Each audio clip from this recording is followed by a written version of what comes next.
Hey, how's it going? You are here for Heavy Art Talk. I am joined this morning by Brittney, also known as Saprophial on Instagram. That's her pen name. Brittney's awesome. I originally found out about her work kind of at the same time. So I got the latest Hammers of Misfortune album that was released in, I think, 2022. And then my first conversation on the show with Lucas Court, he mentioned, "Hey, have you checked out her work?" And I was like, "No." I looked it up right there. We were off air, and I was blown away. So Brittney's worked with, like I said, Hammers of Misfortune. She's worked with Malevich, Unrequited. She just recently posted about a book cover for Of Vamp There Was, and then she's also worked with the tabletop game Black God's Kiss, amongst some other awesome artists. Let me go ahead and welcome Saprophial to the stage. What's up? Hello. Not a lot. How are you?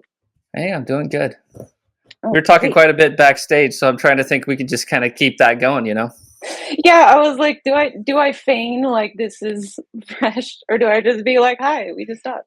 Oh, no, you can just Um, keep it going, really. Yeah. okay, yeah. So we were talking about you're reading about like some art philosophy and stuff. Mhm. I guess when did that kick kind of start, and what kind of stuff are you reading? Oh, it started about 2 months ago. It's something that I've always been interested in, but I'm in a weird point right now. It's interesting to do like an interview for the first time when I'm in a period of like big doubt.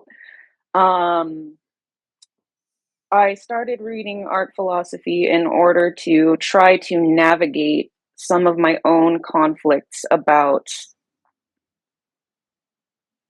I don't know, I have this weird thing where I love pure visual, and I recognize that a lot of work I love it for pure visual, but I'm also somebody who Mhm. it's in my nature to feel sort of like hyper responsible and to be an if not you, then who sort of person. And so I have this draw to like, if I'm doing work, I should be doing work that is in service of trying to yield more good in the world.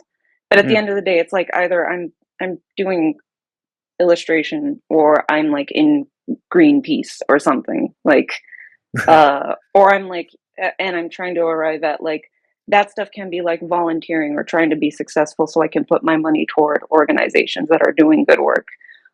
Because even when visual art has had a meaning that made sense and resonated with me, that doesn't linger with me. The visual lingers with me if it's strong, and that's just Right. the reality of how I ingest it. Um, and I think that getting at meaning is more the purview of written language, which is where like I've kind of had ideas in my head, like, oh, there's things I might want to explore through like a graphic novel, which would mean I need to like study writing for probably a couple Yeah. of years and like sequential art and in order to get to that. And even if I only do one, that's fine. So anyway, huge tangents. I'm really bad at that because my brain goes everywhere. No, So everybody yes, does, so you're totally fine. okay. So yeah, started reading art philosophy to kind of help me navigate and like argue with myself about like what is art and what's fine and can I just fucking like relax and have a little more fun with Yeah. this. And so I've read, what have I read?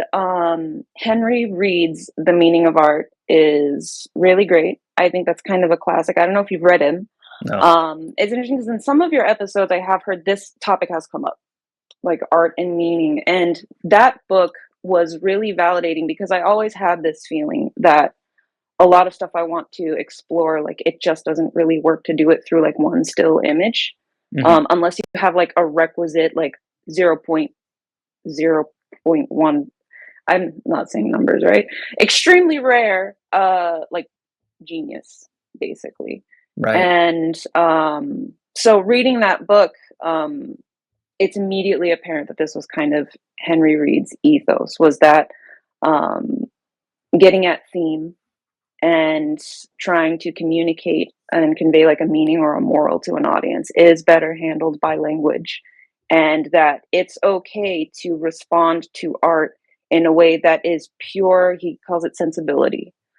And like, it's okay to look at something and not intellectualize it and just know immediately in your heart or your gut, this speaks to me. So it was nice to read that. And I guess he kind of credits it as like, it's like a post Duchamp world where we get Right. into needing to like intellectualize everything. And it's kind of considered, lesser to just have pure aesthetic enjoyment of something. So I've read, Reads the Meaning of Art. I read, I believe his name is Enrique Celaya. What was it? I think it's Art and Mindfulness, which are kind of like a student's notes of quotes from like lectures that he gave at a ranch, like an artist retreat, which Yeah. had some really interesting nuggets of information. I definitely saved some quotes from that. Um, Tried to read a little more about like actual like hard philosophy aesthetics people. Like I know I should read Plato's Ion. I think there's some Kierkegaard about it. But I started reading Theodore Adorno's philosophy, who he is famous for developing critical theory, which has since developed into like critical race theory that a bunch of like right wingers are super pissed about right Right. now It's a bit and just not controversial. Yeah. seeing how the world works. So Adorno did a lot of that, but he also did a lot of writing on aesthetics. And I haven't gotten to the aesthetics part because I couldn't find like a core text of his in my library. Our library system's fucked right now. They got absolutely gutted by a ransomware attack, and we haven't had a catalog for like 3 Oh months. man. Yeah, it's supposed to be back by the end of the month. So I just like kind of like rifled through the shelves at one branch because I'm not going to go to all of them. Found one author's sort of, like introductory text. Like, here's me boiling down the points of this author over like 200 pages. And the aesthetics are at the end. And I felt like I need to eat my vegetables and have context and read the whole thing. And it's really heavy. So I switched and I need to go back. But his philosophy has been really interesting so far. And there's a lot that he did that tied in with like classical music Mm. in philosophy, which is really interesting. So there's that. That's a fun fact, I guess, for people who maybe want to read it. So like this interest in like art philosophy, I know it sounds like you're kind of on that kick right now, but like had this been something you were thinking about for like years now, or is it purely like kind of like a new chapter in like your art journey and like how you view things, if that makes sense? I think it does. It is something I've thought about for a long time. I'm someone who I'm always overthinking and I need to stop. That's something I'm working on It's about like difficult. what I'm doing, and sort of trying to like future proof my approach as much as one reasonably can. Well, I get Um, that. yeah, That's very reasonable in today's day and age. Yes. yeah. But now is when I'm actually like sitting myself down to like, I just need to start. It's one of those things where you kind of can get caught in a thought trap Hmm. that like, I'm not ready yet. The time will come when I'm ready. I need to learn these other things or be at a certain place. And it's like, no, just pick up the book and read the book. It's fine. Yeah. Do you get into that stuff? Reading a bunch of art stuff? No, but that doesn't mean that I won't. I feel like I'm Sure. probably in my art journey not where you're at yet. Mhm. And like I don't mean that it's not like a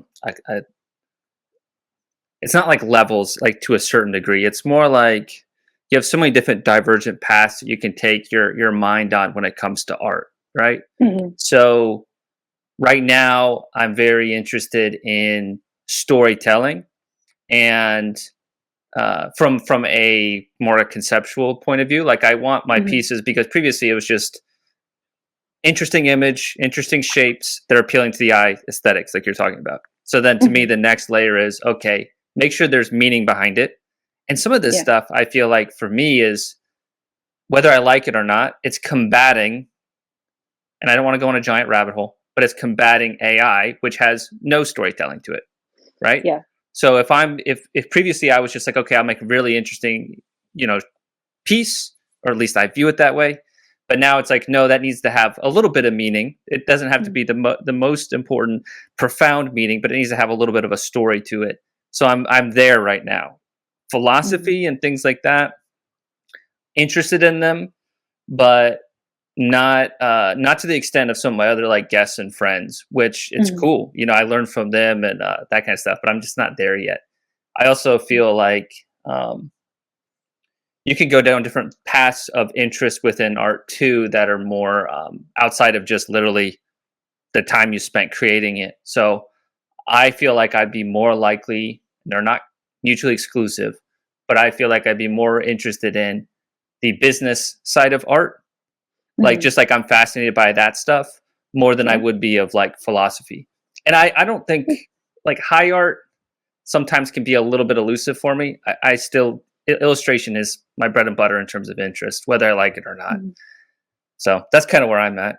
Not closed Yeah. minded, but I kind of know where my mind goes. And that's what you have to do. It's Yeah. definitely not, you know, you're completely right when you say there are lots of different paths you can take. And art is such a nebulous thing. Hmm. It's when you think about it as like a distillation of experience. Experience can be so many things, and it doesn't have to entail reading art philosophy. If anything, I guess there could be an argument for like art philosophy is it could be confining to if you just think about the human animal expressing experience in a way that's not conditioned by any lens of Well, that kind of like inquiry or context. I think there Um, could be one risk of if you go down too much of the art philosophy, you end up just creating art for other artists, which narrows mhm. down your pool of people who would really like your work. That's like maybe the Yes. most cynical way of looking at it. Um, but I feel like I could maybe fall down that trap because I would like to create art for a lot of people, not just artists. Yeah, I'm in that same place Yeah, also of and it's affecting my thoughts about reproduction and things like that. Developing interest in printmaking is wanting work that's accessible both in terms of interest and finance to like common man. for sure. Yeah. I guess, are I there any say like, that oh, go ahead. I was gonna say I say that like as one. I realize, especially living in a city like this, that some people say, and it's like denigrating. But like, if I talk about common man or working class, it says like that's the best people. That's like all of us because we're like just working and grinding all the time. For sure. Yeah. So, sorry, I wanted to add that caveat. Oh yeah. No worries at all. Um, Kind of diving into like you specifically. So you're in Toronto now, but did you spend a Mhm. lot of time in like Phoenix, Arizona as well? I think I saw on your website like both cities being mentioned. Yeah, it's kind of funny and it's kind of arbitrary. I guess it like seems impressive. My partner is a designer and he designed my portfolio website. Cool. Which I asked him to like I want it to be like kind of no frills. But he added that little like cursor spelling out Phoenix, Toronto and like Rillier, which was like his own fun little joke. I was like, okay, keep it. But I'm from Phoenix originally. I grew up in Mesa, which is a Mm, remora upon the manta ray of Phoenix, and finally moved to Toronto in September of 2022, which okay. was great because I knew pretty early on like I don't want to spend my life in Phoenix. This isn't really a stellar place. Um, so I'm thrilled to be here and I'm based here. Like, I think that the Phoenix thing being there is functional in that, like, I guess if somebody wanted something in Phoenix, I have people there that I could help them out. I'm in Toronto and I was from Phoenix. Cool. Yeah. So your partner is Canadian then, so you basically like can live and like work in Canada. Is that what I'm understanding? Yeah. Cool. Yeah, it's interesting. Your partner's a designer as well. My wife is too, so I kind of have that in Hmm. common. Where I'm like illustrator, but sometimes with the computer stuff, I'm not as savvy. So I Hmm. kind of work as a team with her in that aspect. Like the thumbnails, for instance, I Yeah, work with her on that heavily. She does that, so it's cool. yeah, It's very that's great. helpful. I'll tell you that. Oh my gosh, yeah. It's great. And it's great because it's such a different, like, he's a very, like, kind of clean, minimalistic sort of designer. And then Hmm. here I am just getting deep into this kind of stuff. But it's a contrast and we love each other's work. So, and he's a big, like, color guy too, which Oh yeah. is even more different. So, yeah. Um, so when you're like growing up and stuff, do you have any memories of like some of the first art that captured your attention? Not anything too specific. I can say that really young, and this is something that I'm kind of reconnecting with as I look at what I'm doing. I was super, super drawn to like Chinese and Japanese art Same. and like ukiyo-e stuff. Hmm. Uh, and I guess it makes sense where I end up here, right? Is stuff that's really like line driven as a Yeah. component. Um, I loved drawing dragons a lot when I Same. was a kid. I loved it. Yeah, like the Chinese dragons, they were always the favorite, the long ribbony bodies, and now I Hmm. just like have too many S curves in my work. Um, what else was there? I guess nothing really that young. I'm not from like an artistic family, so Same. there wasn't a lot of exposure to a lot of art back then. It was like kind of animated movies. I remember I would walk by like, Pokemon was becoming a thing when I was really little. Um, Yeah. and seeing like the mangas on the shelf in like Target when they were popular enough to be in a store like that. And I would always look and be like, what is that? That's incredible. Just kind of instinctively drawn to that black and white style and really line driven stuff. So I guess that is one of the things that planted the seed into the whatever I am now. Yeah. How about you? Very similar, honestly. Yeah. You're like kind of doing the checkbox. Um, interest in Japanese art did first come from anime and manga and stuff, but then Hmm. I got really interested when I was a teenager in tattooing, and then with that Hmm. Japanese tattooing, which then leads you back to the original of Japanese wood blocks and stuff like that. So Yeah. in my like reference library, close to half of my stuff is Japanese related art. So I Yeah. don't think my stuff really looks like too much like that, but Hmm. I just love like all the varieties and line weights. I like a lot of brush, kind of looks to it, and then so much creativity. I just feel like within like how you can represent things through that lens. So Hmm. I don't know. I've always been fascinated in that stuff, and then I mean, I was obsessed with Pokemon, so that definitely gets Yeah. me too. So a lot of similar things for sure. Yeah. Um, Final Fantasy art too. Like I look at the Hammers of Misfortune stuff, and it reminds me a Hmm. little bit of the Final Fantasy boss Sin from Final Fantasy X, where it's like this giant whale kind of like creature thing. So I kind of Yeah. see that in that.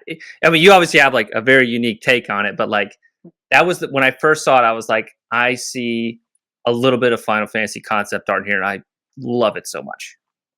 It is funny you mention that because Final Fantasy was also a really big thing. We would get like, um, I think it was from like PlayStation Magazine demo discs or Yeah. something. And when Final Fantasy X came out, there was that one disc and it had that art. I can't believe I'm forgetting the artist's name. And it was like on one curve it was Tidus coming down, and the other side Hmm. it's Yuna coming up. And I would just stare at that thing and be like, Was it a how does mono stuff? anyone do this? I think so. I can't say for certain, but it would make sense. Yeah, I have a couple Um, of mono books. He's like in my top 10, like people I kind of come back to. oh yeah, he's incredible. Yeah. It's one of those things where it's kind of like I just want to like draw pretty things Yeah. sometimes. Um, and that reminded me of something else. What was it?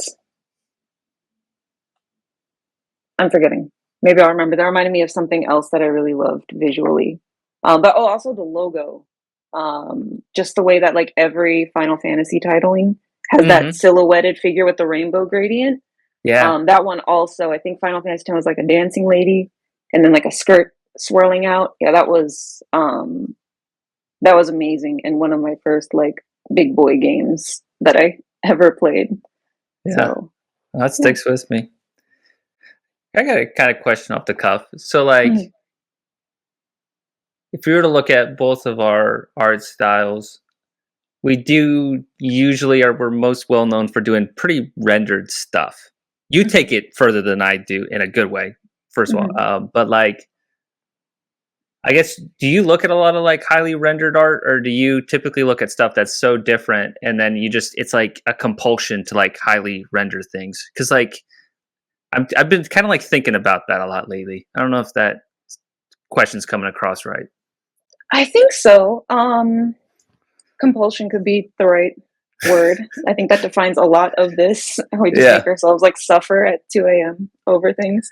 for sure. Um, it is a little bit compulsion. I am dealing with like when we talk about the like Japanese woodblock art, Yeah. and me finding like I'm not that drawn when I look at other art to stuff that like it's like I love all of our like old masters, your Van Eycks, your Rubens, your everybody. Um, but I'm just not as drawn to like a heavy chiaroscuro image as much as something that's like flat. Hmm. Okay. Um, and I love the flat coloring and treatment of a lot of that Japanese and Chinese art. Right. So I struggle with this feeling of like, well, what if I try to pull back a little bit on how heavily shaded things are? But then there's also this feeling of like, um, I try to have a lot of like as quirky as this is, like grandma used to make a lot of love in what I'm working on to sort of like an exercise in giving love to things that wouldn't be loved otherwise, which is Mm. also a huge like core bullet point for me as a person. Um, so there is, yeah, this compulsion to really want to like lovingly flesh out and think about things as entire wholes and all of the, particular textures and ripples and folds and boniness and whatever of Right. that individual thing. And I am wanting to like test that a little more, but I also realize like, well, if that's just kind of like instinctively coming out of me, that might always be there. And that's okay. But I'm wanting to get some freedom to explore more of what I can do beyond just kind of rendering shade in that way, or going between the two and trying to do like shadow, but flatter shadow masses, as Yeah. opposed to lots of little broken up bits of shadow. I feel Like, you there. like, what do you think about it? Like for your own work, I guess. I guess I think at the core of it, whatever I flesh out in my sketch and that composition is going Hmm. to carry a ton of weight in terms of whether drawing's successful or not. So spending Hmm. a shit ton of time in that process or being very particular there, I think is important, especially to have like make sure that so we both do like fairly intricate stuff. Like I said, you take it to the next level, in my opinion. You and like Aaron Horkey are like I love your guys' work, and I think you guys do that kind of stuff so well. But my Oh, my that's so point kind. is Thank like you. I do think I have a strength to attention to detail, Hmm. so I Absolutely. should be not ashamed, and I should leverage my strengths. You know what I mean? Yeah. So it's like I can't just be like, oh, I want to be the loosest, most adventurous, weird watercolorist now. You know, like I can take some of that stuff because it'll make it fresh and it'll add some nice flavor, but I shouldn't just slap my own wrist in terms of something that is a strength. You know what I mean? Yeah, it's absolutely a strength in your work. And it's something that, like, when you refer to this increasing, like, yoke around our necks of differentiating ourselves from AI art, Hmm. from what I've seen, I try not to look at it so I don't get bummed out. But Yeah. like there's a lot of stuff that is like really kind of open, simpler character stuff, stuff that looks like photos of like Hmm. people or wildlife or whatever, or stuff that is like really detailed and textured, but it's always in the same ways. And it's not,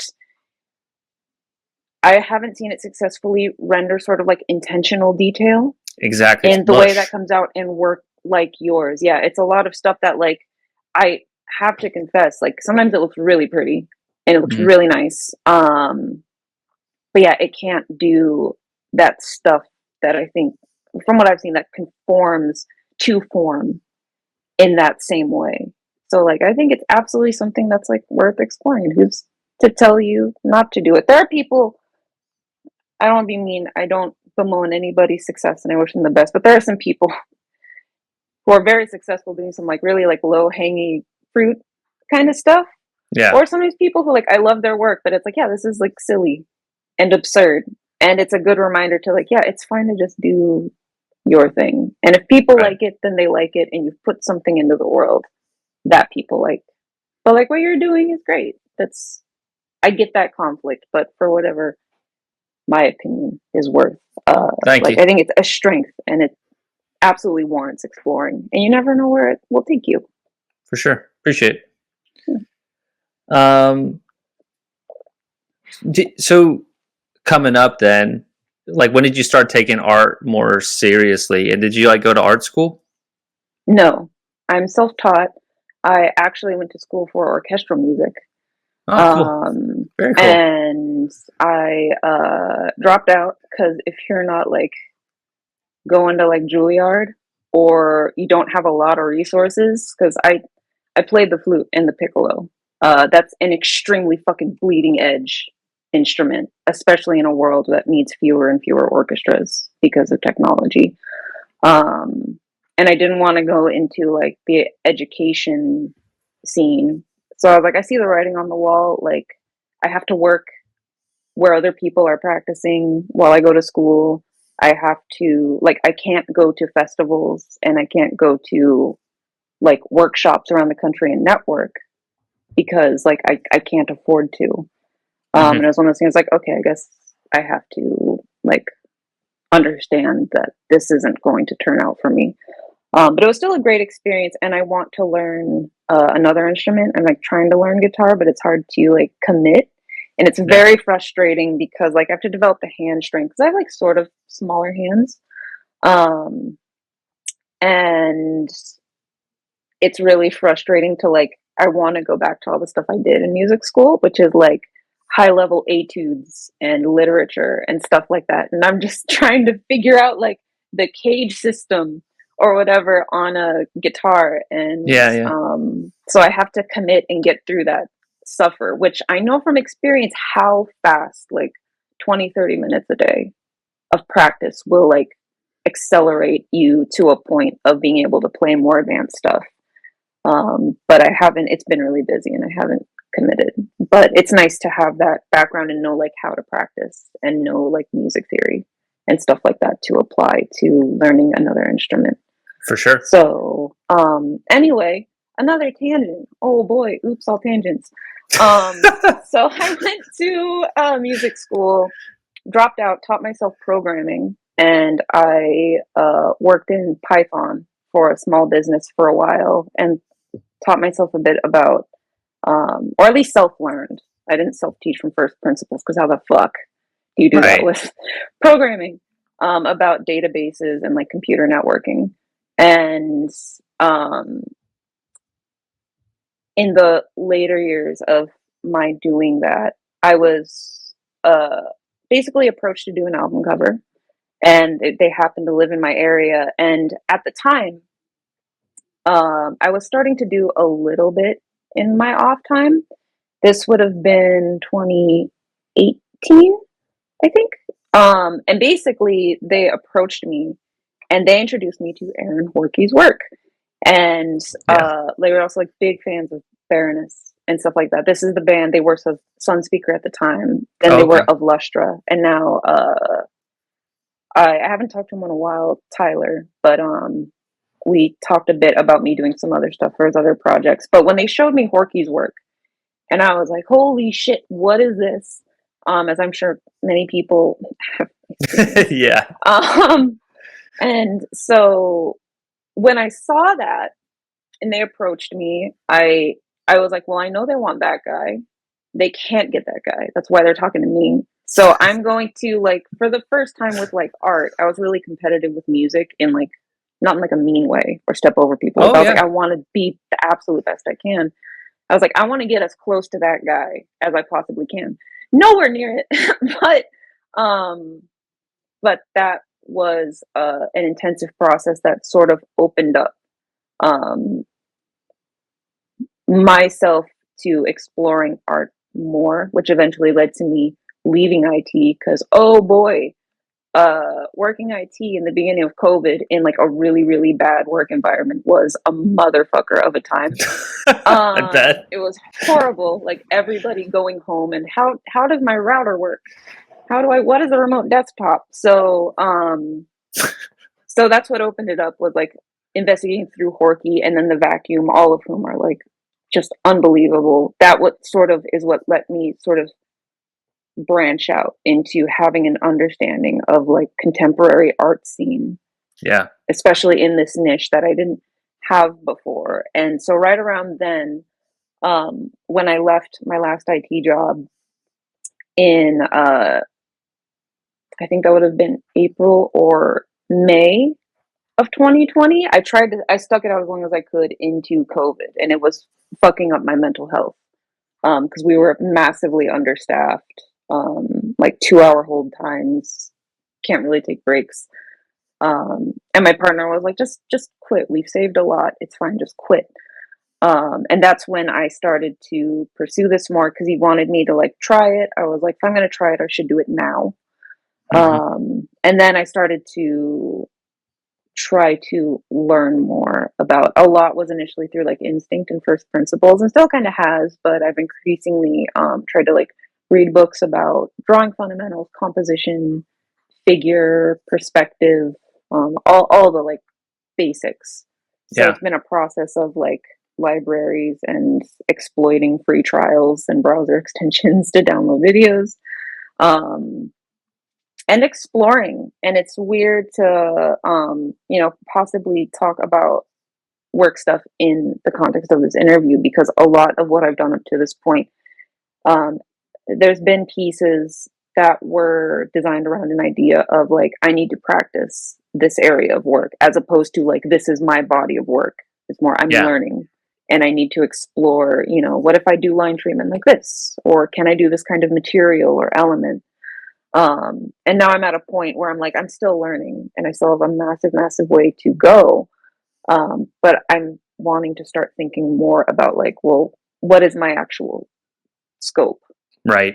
So I can be a little more distinguished and also not just be buffeted by the winds of like being in pure service to a project and being like, well, if I think I can render it well, no matter how much I suffer, then I'm just going to take on the job.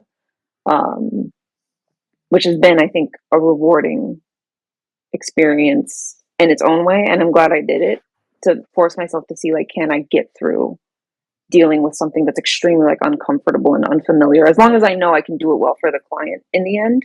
If I know I can't, then I'm not going to put them through my learning experience. Right. So yeah, it's been a long process of trying to teach myself as well as I can, I Yeah. guess. And you, We have so much in so common. you Everything didn't you go to just said, art I can school. relate to. Yeah. Yeah. Did not go to art school, no. And Mhm. I was a musician first before really pursuing visual art seriously. So Oh, I can okay. relate on that too, because Yeah. it's almost like, and that if anybody's watching this and they're like, man, I don't even know how to start to draw or I can't draw. If you practice the art of just learning anything, you're just going to get good at learning. And that's all it Mhm. really takes to be good at art, I think, is just that practice muscle of learning, right? So like Yeah. learning how to play the drums, playing in band and professional and semi-pro. I don't want to. I did some touring and stuff as a drummer, but not in the metal scene. Okay. But basically, I can relate to what you're talking about of like being and being in concert band or like orchestras that is competitive, but like not Mhm. in most cases not in a cutthroat way. It's more in a I want to be the best I can be.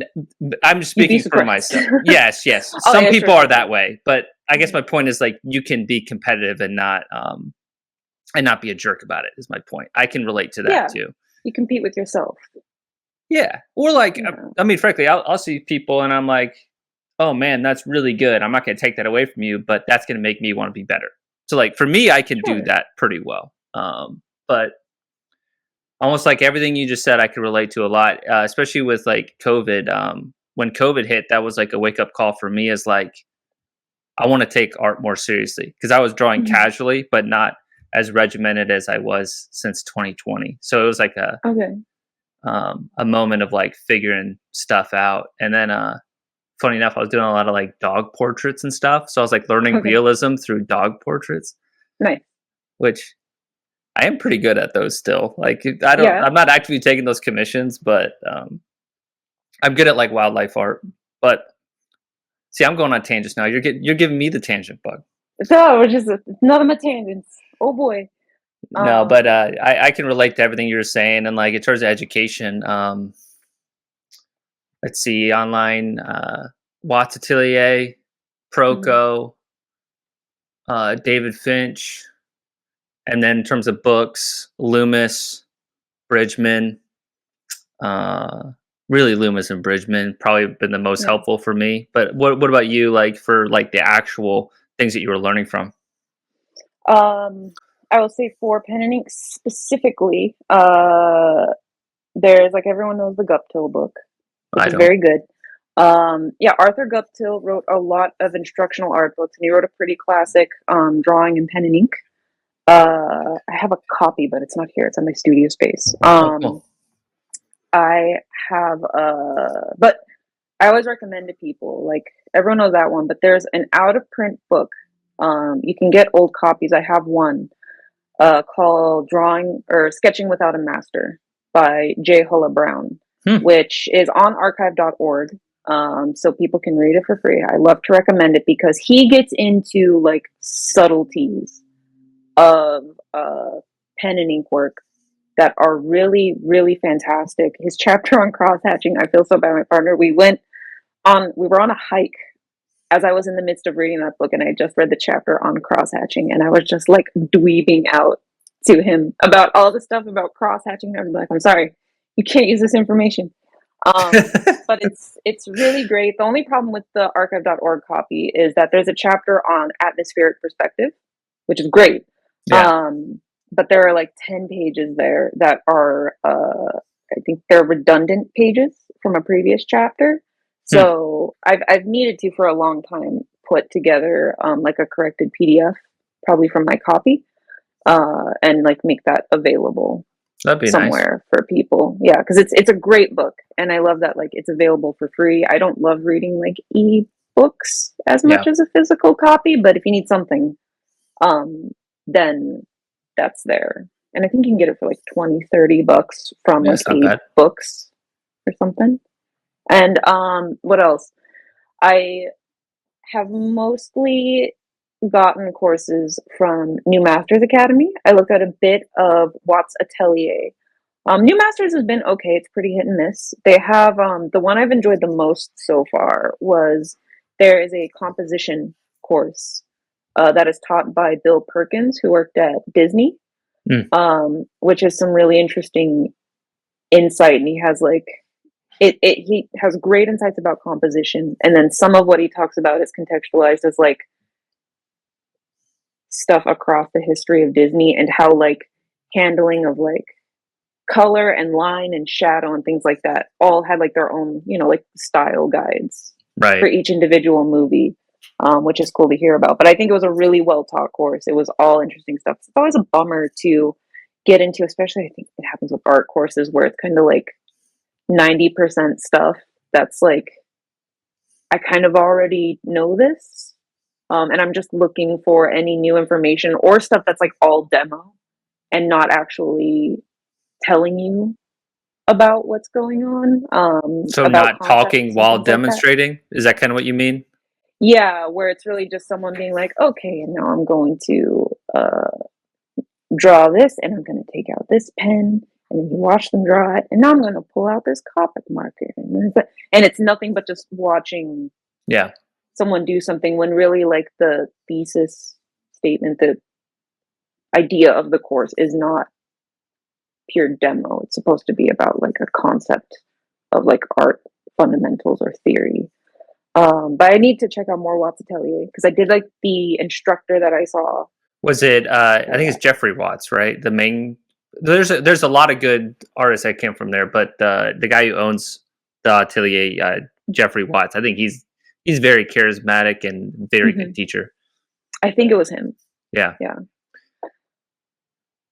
yeah. I did a in terms of a paid course, I did a gouache course led by him, and it was I don't mean to be because like it was difficult, but it was Yeah. almost like what do you call it? I mean, basically, you had the image. I did like a scan and then a trace. That way, I didn't have to get the face just right. But it was basically looking kind of like a 17th century type looking guy. But it was a photo taken just with all that different costuming that they purchased.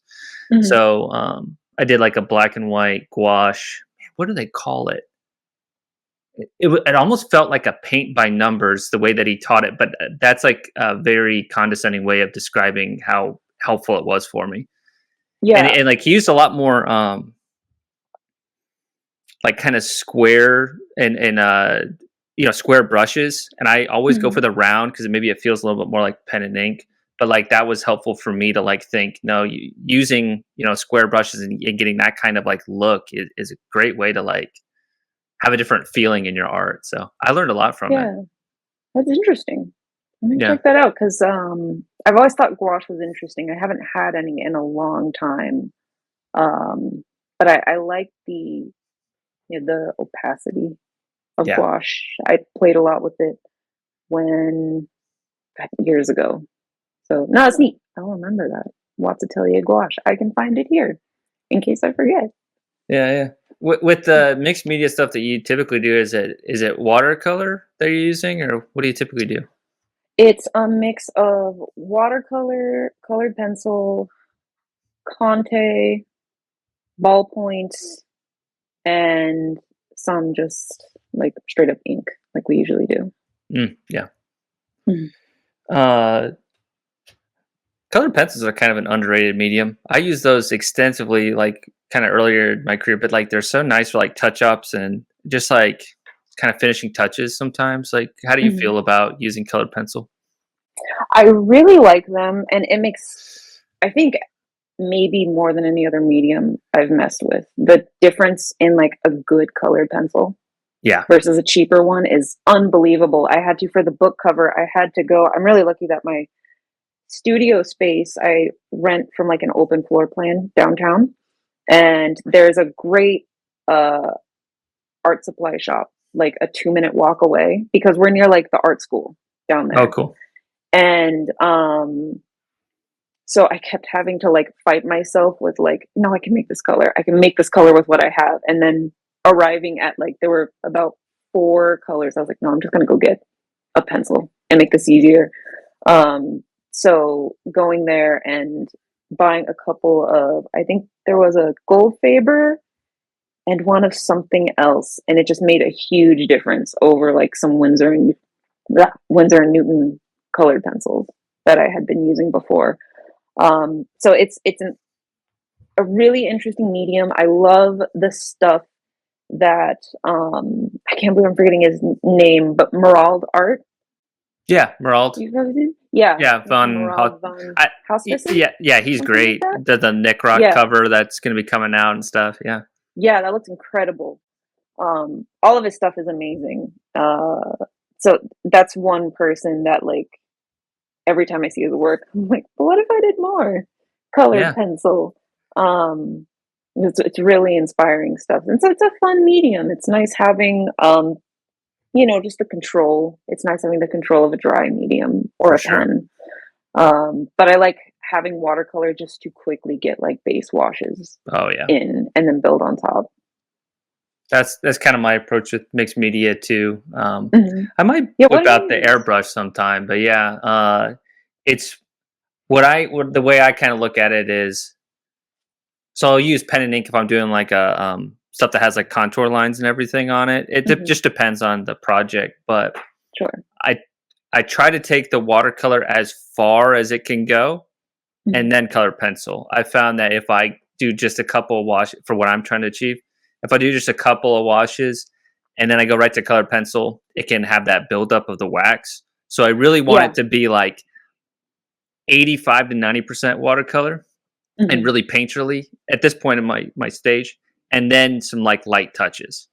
So that's Mhm. kind of like how I approach it, because eventually I want to get to 100% watercolor, but there's a tightness that, like we were talking about, kind of people kind of expect from me, and I also think looks best. So it Mhm. leveraged my strengths, you know. Yeah. It's I'm the same way. I tried really hard to do that with the face on the book cover I just did. You And killed it on that, by the it's way. tough. I Well, meant to thank tell you you. that earlier. It looks Thank so cool, you. and like the way you have I didn't mean to cut you off, but the way you have the value gradation and the eyes are just kind of peeking through, but there's like a veil almost of like shading, like just it's got a mysterious vibe. It's awesome. Continue though. I didn't mean to cut you off. No, thank you for that because of my doubts about how well that turned out. Just because I'm just like, holy shit, it's a whole face, and that's all there is. Yeah, Um, it's difficult. Nothing to yeah, hide it behind. was tough. Like, yeah, trying to build up the watercolor as much as I can while trying to deal with the delicacy of the face and being like, I still don't know that much about like navigating like transparent and permanent colors, things like that. Um, and no, I'm glad that you like the composition. It was inspired by when we first started talking about it. A lot of the examples he sent me of at least how he like wanted the not main character, it's told from the point of view of a protagonist, but the vamp, her on the Hmm. cover. It's some 1920 sheet music. And there was one he really loved for a piece of music called Fascinating Vamp. And it had kind of it was just kind of like just the eye area. And it was a really blocky, um, it almost had kind of like a 50s art feeling of just, yeah, the two eyes and one side in shadow. And he loved that so much. I was like, what if I take this and some other uh like looked at some other sheet music to look for like framing devices and a way to design it. Because I like book covers that like I don't know how to put it, don't try to have like a deep picture plane, but try to have kind of a surface level like ornamenting or framing in a Okay. way. Yeah. Um, so it's fun to go for that, and you would have some sheet music that had that kind of styling around it, and then someone's face in the middle, and it's usually like someone who performed it or maybe the composer. But I liked the almost like deeper feeling of like picture plane within that center and just the darkness that draws like a contrast to that kind of music. I was really stoked. The original design had the titling. There's like a really stylized V in Vamp, and it was Hmm. all bigger and it like hooked into like that framing around her face. But then after a while, he was like, I asked some people, and like they think it says amp. So I was like, okay, well, we'll move it into the center. It's fine. But I was hyped about the like framing thing I came up with. Yeah. But it's got to be in service of the book. So um, yeah, that's Lettering and how like that's how it went. typography, man. I'm doing a fairly casual commission right now, Mm-hmm. but it's like I even told the client, he's a friend of mine, but I was like, I can take a stab at this, but this isn't my strength. like at all. Yeah. Like logo, like it's band logos, and I've seen enough metal logos to know like some like clever ideas, but Mhm. typography, man, that's difficult stuff, and like I have not tapped into that. And like I guess if I can bring up Aaron again, the way that he Oh, does yeah. like the like highly rendered, like beautiful like typography, but then he can also do like the more illustrative representational things like that's so cool and like so signature to like his style. So Yeah, I'm looking at it and I'm like, oh my god, he's incredible. unbelievable. I mean, Yeah. there's a reason why, like, he's fucking sought after, and it's insane to be that good in, like, 2 different skill sets. I listened to he did at the end of, MondoCon a short interview, for an episode of this podcast, Adventures in Design, Oh, cool. and, he talked about it with himself and, God, I'm forgetting his name, someone else from Mondo. I think it might be the guy who operates as Posters and Toys. But basically, they talked about how, I guess, when Aaron Horkey was younger, he was into like graffiti and Oh, stuff, cool. and he got way into like I hope I'm not misrepresenting what it was. I heard this a while ago. But basically trying to take letter forms and not worry about like I think it was not worry about like legibility so Hmm. much as just like letting letter forms be an art in themselves, Right. and really exploring that. And I think, that could be a formative thing that got to how he does his lettering now. Because it is sometimes like, what does that say? But you can't always get to what it says. And it just looks absolutely incredible. And it's wonderful to see lettering like that just be its own art. Like Well, it's it a was really literally interesting just the area. cover for that latest Yeah, it was Wayfair album. Like that's Wayfarer. all it Yeah, is. So yeah, cool. and it just looks amazing. Yeah, it's an insane skill set, and it's such an interesting uh like discipline, an area to think about and to ask yourself, well, what's this in service of, and where along the gradient of like in service of reading and in service of art does any individual thing lie? Um, yeah, it's cool. Are you enjoying your lettering commission? Uh Enough. I'm enjoying it because I like the client a lot. But Okay. it's not something that I want to do often. Hmm. Just because, you know, work the day job. I have this on the side, and it's my passion, and I want to spend pretty much all the time I can doing stuff that I like because Hmm. it's not what I pay the bills with. You know what I mean? So it's kind of that balance. Yeah. But if things were to change and this was all I did, then I wouldn't be as picky. You know what I mean? Yeah. Kind of the way it is. Yeah. Um, let's see. I tackled that. I was kind of curious. It's like graphite drawing Mm. versus like ink work and stuff. So I have not in a long time tried to just do a pencil drawing and just be like that isn't a sketch, that is the drawing. Hmm. Like how do you kind of tackle a pencil or graphite piece differently or similarly, and like what makes your decision like no, that should just stay as graphite? Like what strengths of that medium are you leveraging to be like no, that's how I want it to look? Well, it's funny because I've actually kind of like moved on from like looking back at some really rendered pencil stuff. I'm like, it just doesn't, uh, reach depths of value that are really strong. Yeah. Um, so now I feel like, well, if I want to do something like that, the most ideal is probably charcoal, Mm, which is just so difficult and intimidating and messy. Um, but that's something that I would use more if I was exploring trying to do that. But I think that anything that I would be doing in pencil can instead fall into like the two buckets that I'm kind of trying to have of the mixed media stuff, which hmm. is where you get more wash and more gradient. And then the pen and ink stuff where I want to focus on trying to not be as gradient intensive, like we talked about earlier, and want to move into um, stuff that's a little more no-tan, a little more flat. Right. Um, so yeah, but when I did graphite, or like if I was to do one now, I think the process would really be similar.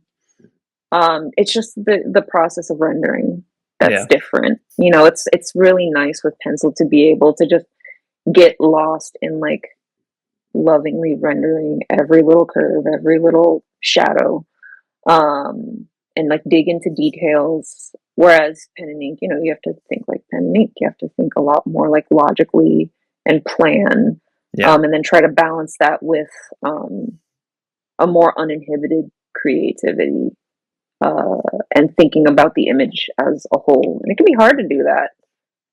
Sometimes I realize I'm not looking at this whole picture. I'm just thinking so hard about like line direction and weight in this one spot, which is the thing I'm trying to focus on more because I think pen and ink is fascinating in that it really reveals, um, like when someone is having fun and freedom with line, like there's an energy in Yeah. lines that are just really, I don't know, just freely rendered. It seems like the artist was having fun with laying down line. Like I think Evan Kagel is a great artist for that. I don't know if you know his work, Hyper Mirage. No, I know what you mean though, and I'm thinking my own kind of comparisons, like Uh huh. historically Heinrich Clay, and then I'm not familiar. I'll show you like an art book maybe when we're off air, but I think you'd Yeah, really yeah, dig it. It's very loose and gestural, but then like somebody who's pretty popular on Instagram, like Paul Easton, he does like a lot yeah. of like trucks and trains and stuff, which is Okay. not my interest, but he's like very just like exploratory with different line shapes, and they could be jagged, but there's like an energy to them, like you're talking about. Yeah. Another person who's really interesting line shapes is I think he's Murray Smoker now, but Muzza Smokes. No, Have you seen his art? Okay, that's we're in someone our else own who little chambers, you know.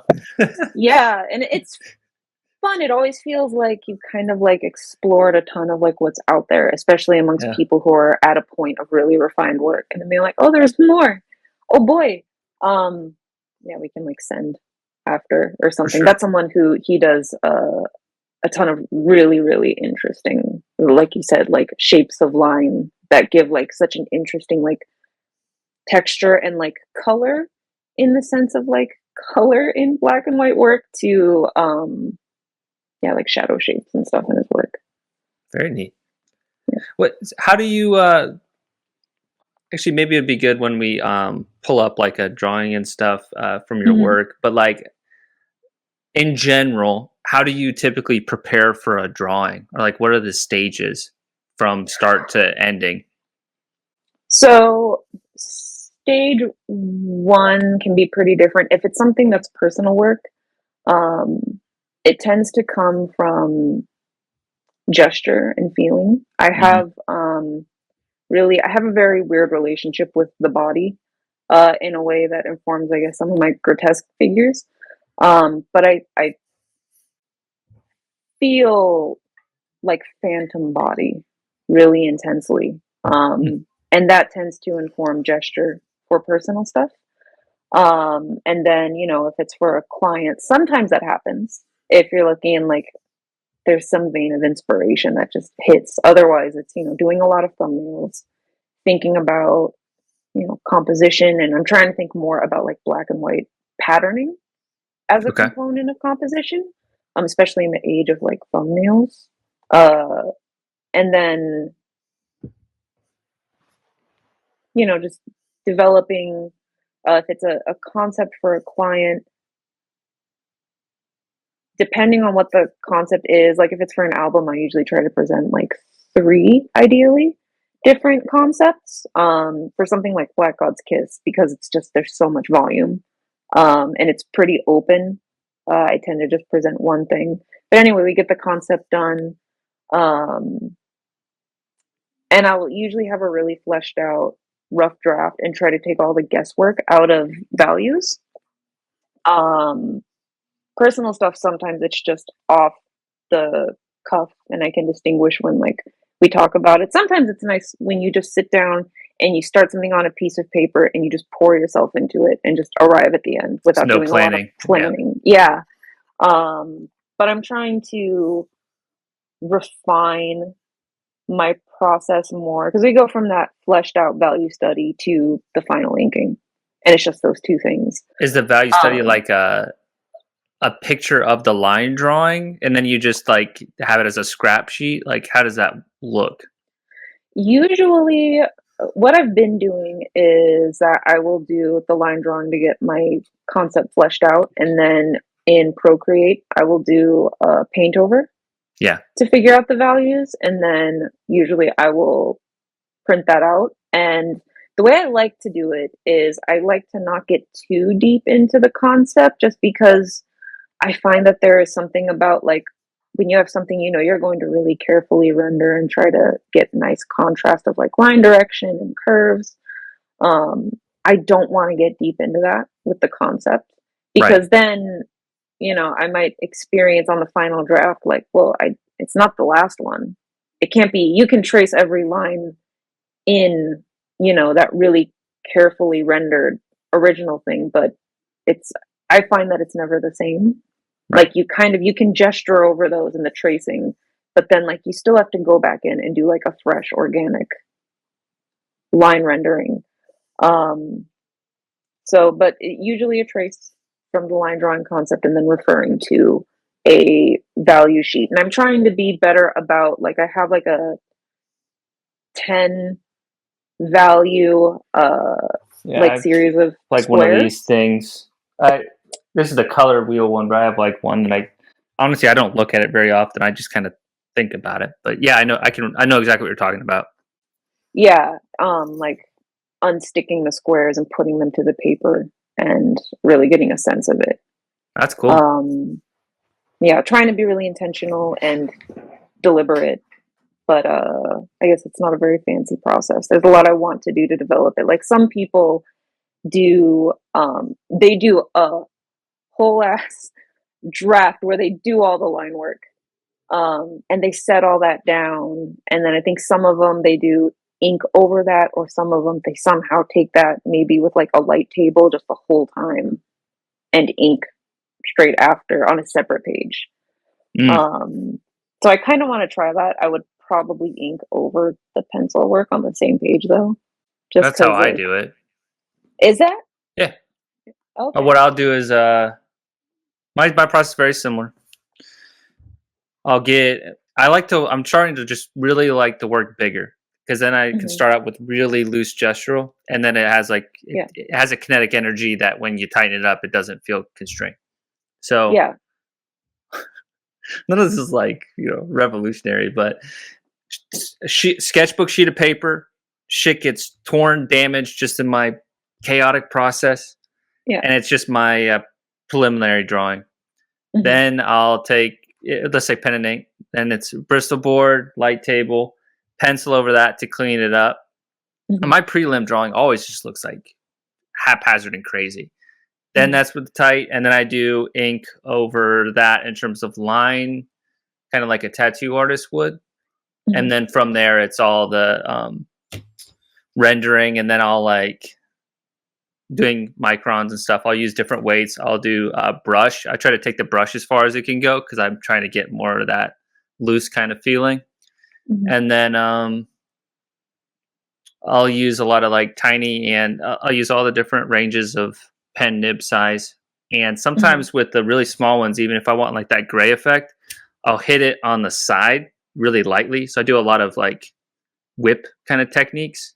You know what I Sure. mean? Some people they're doing very like it's like very calculated stuff. The way I get gradient, and maybe it's not a good way of doing it, but I'll do a lot of like kind of whip side hits. Hmm. Uh, I don't know if you do that kind of stuff, but and then I'll use if I ever want like some white where I had it maybe too dark, I'll use like this and just kind of like lighten it up. So Okay. Yeah. that's kind of the literal explanation of how I go about it, but it's pretty similar, really. Yeah. Hmm. Oh, in the value study, I forgot I do that. I take a picture of the line drawing, and then I'll just like I'll print out like 3 sheets and I'll just pencil in kind of haphazardly where I want the shadow and everything. Because like light and shadow is that's not a very natural thing for me, so I have to be very meticulous with that, you know. Hmm. Or maybe I just doubt myself on it, but I feel like messing that up can be pretty catastrophic, so I'm very careful there. Yeah. So I don't know. There's my verbal diarrhea, but is that similar to you? Yeah, it's really close. I mean, there's only like, I guess there's only so many ways to Yeah. really approach doing black and white work. I did do for the book cover I did is oh, someone's in a litter box. You might hear it. There is oh, I did like 3 small paint process, like trying to get the right values of watercolor and colored pencil. So that was a different process where I Yeah. did do um, a few of them, and I was trying to make sure to write down like what color mixes I was doing because I don't have a lot of pigments. I have a pretty small palette. Um, just to really record and not be like, well, what the fuck did I do? I just got lost in the sauce and I don't know what I did. Yeah. So that was really helpful. And still in the end I had to do a bunch of adjusting, but it helps. So that's a little different. Right. Yeah. Yeah, I can relate to that too. I'll do for watercolor pieces, I'll do a color pencil study just so I know roughly where I want the colors to go and stuff. Mhm. But there's always an element of chaos when I introduce that. That Yeah. like I can't, whether I like to control it or not, you kind of surrender yourself, especially those like first washes. Because I'll do a lot of like wet on wet on, Mhm. and I don't do that on Bristol board at all. Like it's purely the Arches watercolor, but I still like get so nervous before that every time because it feels way Mhm. more like a performance. And there's the water drying. There's the water drying on your palette. There's you know, oh now it's too dry here. I didn't sponge it right here. Like there's so much shit that's like going on like so quickly and so time Oh yeah. sensitive. You know? Yeah, there's a lot you can't control. And then it's like, do I go back? If this is bad, do I rip it up and start over? That's always like a tough call to make. And I got to it's do the just the process. line tracing all over again. You know? So I don't. Yeah, that's the thing. I also like when I was doing the book cover, I thought it was good. We had agreed on it with the title thing that I'm talking about, the design, and I penciled it Right. and I stapled it to. I've gotten into stapling paper to like a cradled panel, Huh. Okay. as opposed to taping, and uh, and I'm really enjoying it. It's a lot of fun. Huh. Uh, and yeah, I had everything like kind of getting penciled out before I stapled it.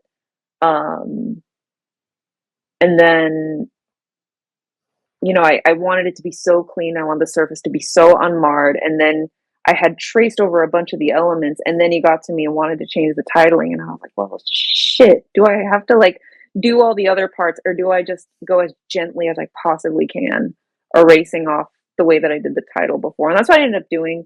And it turned out fine because I had to like reinforce some of the lettering digitally anyway, just to make sure it's super, super legible. Right. So that wasn't a big deal. But yeah, it's a bummer to have to start all that over because like fuck man, none of us make that much money off of our time in the No. first place. So you really don't want to lose it. No, and not do the redoing something is never fun. Yeah. I got one more question, and then I mean I sent you a list of like potential discussion topics. So I don't want to miss anything else that you wanted to discuss. But Mhm. you mentioned you have a studio space. I guess what's maybe like the advantage of having a studio space? Because I just work out of my house, especially with the size of stuff I usually do.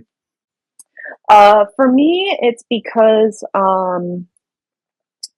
I live with my partner here, and his mom lives with us. She's Yeah. older, and my partner works at home right now. So there's always someone here, and I'm someone who I very, very badly need like a measure of solitude in my life. Hmm. It's like the only time I can actually like be 100% at ease.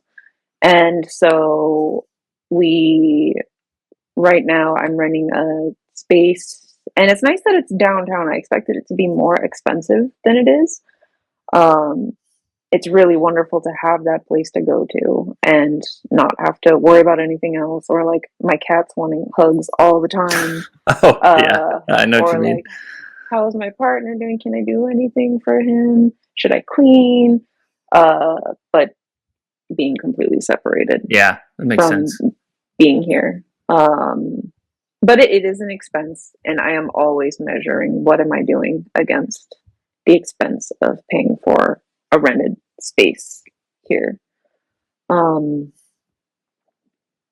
yeah, it's good, and it's nice to sort of be in a community of other artists because I've been an island all the Yeah, time that I've been doing this, and but it's a lot of like, like fine art people, which is like great, and most of them are really lovely. You have some prima donnas, but that'll be like anywhere. And it's nice to have that mutual support and people being interested in each other's work and want to be involved. yeah, So it's nice to have that there too, but also to be on a floor where I often have it to myself. So I think I'm there more than anybody. So that's good. I get to enjoy that. Yeah. Very cool. Yeah, that makes a ton of sense. Yeah. Let's see. Any more you can think of before we start pulling up your work? Um, no, I don't think there's anything pressing. I'm sorry that all the tangents meant that like we didn't get to a lot of things. Well, the whole thing is just like seeing what's on the table with the question sheet. So no, Yeah, we're yeah, yeah. totally good. It's been great combo. Oh, thank you. I agree. Yeah, no, we can move on to the pieces if you like. Sweet. All right. So up first, so this is the colorized finished version of the cover, and well, it's gatefold of Yeah. Hammers of Misfortune. Hmm. I'm blanking on the album name. Do you happen to have it? I can grab it too, or I think you have the vinyl there, don't you? Yeah, the album is Overtaker. Overtaker, yes. Yeah. And I love they did a really nice tasteful. They did a really tasteful. I actually leaned upon my designer partner for like, what do you think we should do? Because they kind of left it in like I was talking to John Cobbett from the Mm-hmm. band about he was like, well, how do you want to do titling? He said he was very like supportive and complimentary of the piece. And he said, well, we don't want to put it on top of your work. And I'm like, yeah, but this is your album at the same time. Like, we should see that. So we ended up going with, I asked my partner and he recommended like this nifty little handling Yeah, here. And they ended up going for it. And I think it's a nice way to have it on there while still going with, John's kind of original idea of having the front just be all image. that's awesome. Yeah. That's pretty rare with musicians and bands and stuff to be that open minded to it. But I do think that it was the right call in this case. There's like an option that I see could work with the front, but I like how they Hmm. ended on it. Yeah, I had some ideas. We had like a fun thing that had like kind of a weird blend mode of Overtaker above the horizon line, Mm-hmm. below like the head of the creature, and then Overtaker in like a different blend mode below the horizon line, which was fun. But then, yeah, we ended up going with that rear panel thing. But I am someone who I have a hard time when someone's, because I've run into it before and they're like, well, just have it be all image on the front. And I'm like, but it's in service of your album. Like, Right. that's got to be out there. But also, sometimes that can also be what serves them better because they're trying to get people to look at their cover. Absolutely. Um, what did some of the initial concepts of this look like? Like, so did you have a pitch of like 3 different drawings and this was the one selected? How did that go? This one was a lot. Because I think originally it was going to be outside, one wrap, one continuous image. And then on the inside, there would be left, right, and then the sleeve for the vinyl.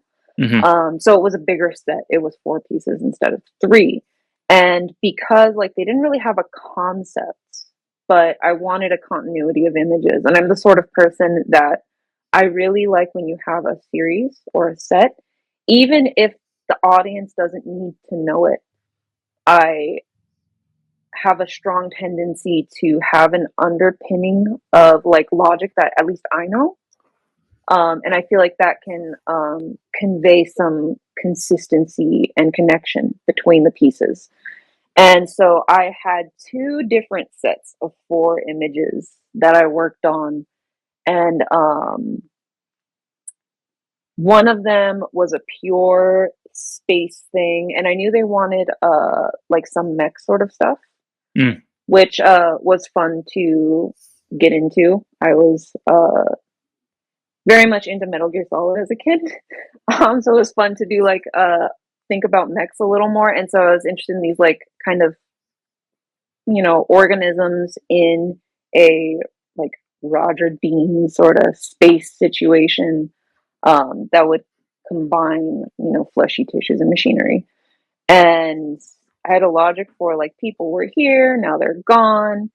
Uh, and there are all these like kind of key points. So I made a set for that, and then I made one that had that like marbling sky in it. Right. But that was from originally that one was like this colossal larval body, and the head of it was almost like a bulb. And then all of that came out from it. And the idea of it, it didn't show a lot of people. It showed more in like snippets or in environmental storytelling. But it was basically like this is something that arrived here and had whatever effect it's having, just drove people crazy Hmm. and kind of manipulated the natural world also. So there was some imagery with that. Um, one was in like a church in ruin and like a weird like adulterated sculpture that implied worship of the thing. One was it was on like a kitchen counter, and there was this weird unreal spider on a glass, and then there was like a bloody hand in a window like in the background. Huh. Like I like little hidden things like that. But anyway, they went for neither. Which I mean, it was great. John is a super cool person, and he was very kind. It just wasn't quite what they were looking for, and I was like, okay, we're just gonna go full visual for this last one, and that's the one he spoke to. And the concept for this cover, the original drawing, was actually like a much more like dumb, wiggly looking thing. And it fleshed out to be a lot better. But looking at the first sketch, I was like, oh man, that was pretty rough compared to where it ended up. But I guess that's good, and they were happy with it. Um, okay, so there was once you started chipping away at it and stuff. I always have trouble answering this question of like how long did it take? But like, I mean, was this like 5 months in terms of all the work for like this album? Like, what did that look like? They're just showing the It black and was, white for the audience. yeah, it was a few months. Um, the concepts took a long time. I think it was across like 2 weeks. I was developing the concepts, which I guess in hindsight isn't that long. It felt long at the time because I was like really trying. And because, it was like I got this job in this way and I really wanted to impress. Even though I do that with everything, I treat everything like it's the last thing I'm going to make, like a Yeah. crazy person. Yeah, like living in time with every single thing. Yeah, I'm the And same way. yeah. So, so that took a while. And then the inking, it is a little foggy because when I was inking this cover, I was going through probably the worst thing I've ever gone through in my life. Hmm. And it like left part of my soul necrotic. It was really bad. Um, but also it was a thing where like I like clung to working on this because like what else was I gonna do other than like cry in bed? And Right. so it's funny that this is like maybe the thing I've made that I'm the happiest with. And it, especially the black and white version. And, it comes out of circumstances like that. But I was like super keyed into some of the stuff we talked about like being really, really disciplined and intentional with knowing like this is this value, making sure that all of the value across the piece is what I want it to be, and trying to get a nice degree of contrast. Um, so the final inking probably took me like I describe all that because it was a foggy time to be working on it, but it was probably around 100 hours Yeah. because the whole guy's pretty big. He's true to size. He's like, I have him. I need to find out when they want to get him. I haven't talked to them in a while, but like he's pretty big. He's Whoa. like at size, Is which that helps Bristol or? quite a lot. Yes, this is it might be a 3-ply. It's really nice doing this stapling thing now though, because I'm like, oh sweet, I can just get like the 1-ply Bristol and not worry about it buckling Yeah. because it's all stapled in. Because man, the price goes up so fucking much from 1 to 3-ply. But yeah, Bristol board, heavier one. I haven't even experimented with different types. I just use the Strathmore and then just go for it. And sometimes I'll get a little bit of buckling depending on the approach and stuff. I haven't even Yeah. explored that. The illustration board, I have done that before, but it's too thick for my light board if I'm going to be not working on that as a final. So Yeah. I'd have to make sure that like a 3-ply, for instance, like I could still see my underdrawing when I'm doing that trace from my sketch. I think you'd be able to. It depends on how worried you are about buckling, but you're looking at going from like what I'm used to Canadian prices now. US is about 25% cheaper, but a Strathmore like 500 or 400, one of the series.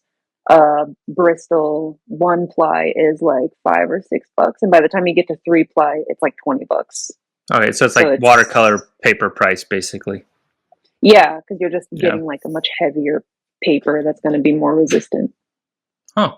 Yeah, I'll have Yeah. to look into that. Cool. Anything else sticking out to you with this piece? No, I don't think there's anything with this guy. I really enjoyed getting into like looking at a bunch of engines and stuff So for those are like some of the his little references that you focus. did? Yeah, I looked at a fair amount of machinery, and then this one was tough because we were doing the wrap, and I find wraps really difficult, and now I'm like having to prepare for another one. Hmm. Where you want the whole thing to be a really good cohesive image and be well composed and like consider like rule of thirds, but also to have just the front cover be a strong image by itself. And that's something that I really struggled with this guy's trying to get like the lines and the movement of his body to be really strong for the front half and have visual interest while still continuing smoothly to the back half. That's a good But it point. was it was a fun thing. I don't think I have anything else to say about it. Let's talk about the inside then. All right, this one was fun. Talking about that J. Hulla Brown chapter on atmospheric perspective. Oh boy, I Yeah, keep you wanting nailed it. to do like a study of like the singing cowboy No. meme. Oh, it's pretty good. I'll send it to you. Um, Dumb thing for people listening. I want to like draw that to be an idiot for atmospheric perspective. Um, but yeah, this was a lot of fun. Again, we were just in pure visual at this point. I wanted to kind of keep the emphasis on something in the sky, but I didn't want to do the marbling thing again because I did that on the sleeve. And I was like, okay, we'll Hmm. do something else. And I really enjoyed rendering this little insect on the top because I was thinking about was it leafhopper insects, which Hmm. are really fascinating, right? They have so many forms of adaptation. One thing we didn't get into, which everybody's probably better off, I really love natural science and natural science books. Cool. And so I've been thinking a lot about this guy, and I kind of want to take this guy out. I need to design like a new business card, and I kind of want to do like a simpler emblematic form of this Mm. one or something like him. Uh, but yeah, tried to get that framing looking nice. Same problem. Try to get a good continuous image, but have each part feel pretty strong on its own. And I had a lot of fun with this canyon background implication of something that like was an exoskeleton or was an organism of obviously colossal size. And it was it was fun. I wish I had more to say about them. I would have if I got into my silly like concepty, wancepty Oh no. underpinning of like logic or storytelling. But at this point, it was like I just wanted to like look cool and good, and for them to like it. Uh, I I think it's so cool how there's the true horizon line, then there's the white beam, which has like another kind of like line of like depth, and then the Mhm. cliff kind of has like another line. So there's like I don't know, it makes it have so much depth and like a crisp kind of look to it too. But there's the atmospheric quality like you're talking about in the back. So because this one's colored, I don't have the like the pen and ink image and stuff. Like, Mhm. is it like stippling to get that atmospheric depth in the back there? Like, how did you do that? Yeah, I actually have this guy also, and it was all stippled. You can kind of see It's it amazing, up man. the mirrored side. Where what is a camera and how do I operate it? Oh, Okay, dude, this happens you can every kind of time. see it there. It's Though it's amazing. not the cleanest stippling, it really benefits a lot from the digital washing. Thank goodness, because stippling takes forever. I have Oh yeah, a big 18 by 24 clay board with this Dark Souls piece that I've wanted to do just for fun, yeah. and that I have to get back to it. But I don't want to stipple this guy anymore because it's the same sort of thing. It's in I don't know if you know Dark Souls. I would think so. I know of the video game. I'm Of it, reading okay. Berserk right now, which Dark Souls is Oh like based off, right? Or like there's yeah, like ties. there's a lot of inspiration. Yeah, Yeah, Berserk's incredible. I'm very deep in Berserk right now. I'm actually at a real. I don't want you to spoil anything, but I'm at a very sad point, and it's kind of effing with me. I'm not gonna lie. Oh, okay. I'll talk Is about it it off air because I don't want to spoil it for okay? anybody. Who's Please read Berserk. Jota Cravo. I had that interview with him last year, and he's Mhm. like really selling me on it. I finally pulled the trigger, and it's as good as he said. Just a side Yeah, note for anybody. I'm loving it. I'm obsessed right now, frankly. yeah. It's gorgeous. It's a lot of fun, and for people who want to know about it, like it's so long, but at least read like the I forget what it's called, the Golden Arc The or Golden whatever, Age. Golden Yeah, Age. Yeah, yeah, yeah, yeah. so Like just get through beautiful. that part. It's so fast. It's so good. That's yep. But back to your work on this one. I definitely see the Roger Dean in this one, but then there's that like different level of detail and shadow and stuff. And obviously, it's like your own take, but like it definitely has like that Dean quality, which is so cool. Thank you. Yeah, that's what I want to go for. Was like I wanted to feel a little bit like that, but not just be aping Oh no, what not he at all, did. Yeah, not at all. I draw a lot from Roger Dean as well. yeah. So we got three here. Mhm. Tell me a little bit about these. Yeah, you don't have to go into like a ton of detail if it's just you want the work to stand on its own too. No problem. No, I can go into them a little bit. So the one on the left, which I call Veil, was actually initially like I just had an idea for a composition that I threw on a post-it and just like left behind a computer for a bit, and I was like, oh, I'd like to do this. And this was also me early on starting to look at like I want to push value a lot deeper. So I'm Mhm. going to do something that's all relative to this patch of just pure black. And that one was a lot of fun. Like I streamed working on it a little bit because I've streamed working on Twitch before, and I'm wanting to get back to it by this summer. I have people who are regulars who are like, "When are you going to be back?" And I can't stream this stuff; it's like taking all my time. So, Yeah. but yeah, I streamed a little of that. It was a lot of fun to work on. Really fun, like moment for me in like the early days of figuring out like how do I render, with coming up with a scheme of like cross hatching the curtain in a way that I can like maintain the clarity of the dark areas, like the patterning versus the lighter area, and then trying to combine that with like a little bit of like glossiness to the Mm-hmm. fabric. So that was that one. Yeah, mainly just a composition thing. Do you remember what year roughly this one was? That was probably late 2020. Okay. Um, then the next one is Hypogean in Jail from Bloodborne. Used to be my number one favorite game. Recently dethroned by Disco Elysium. For So those who this is like are a dorks like me. different Dark Souls drawing. The one you're working on right now is not this one, correct? Like this is finished. Yeah, Okay. the one that I have an idea for is a specific setting from Dark Souls 1. I'm really attracted to like kind of like video game. It's fan art. I don't care. I really enjoy it. But trying to like kind of camouflage it as like a landscape piece or something like that, as opposed to just like it's this sick ass character, which is also like hell yeah, absolutely. Yeah. But trying to appreciate, especially when from software they render just beautiful, beautiful environments, and Bloodborne is a really great example of that. So it's like it's the same studio, but it's not in the Dark Souls main series. Okay.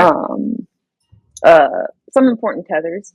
Very important character. Shows up as a spider, and I love him.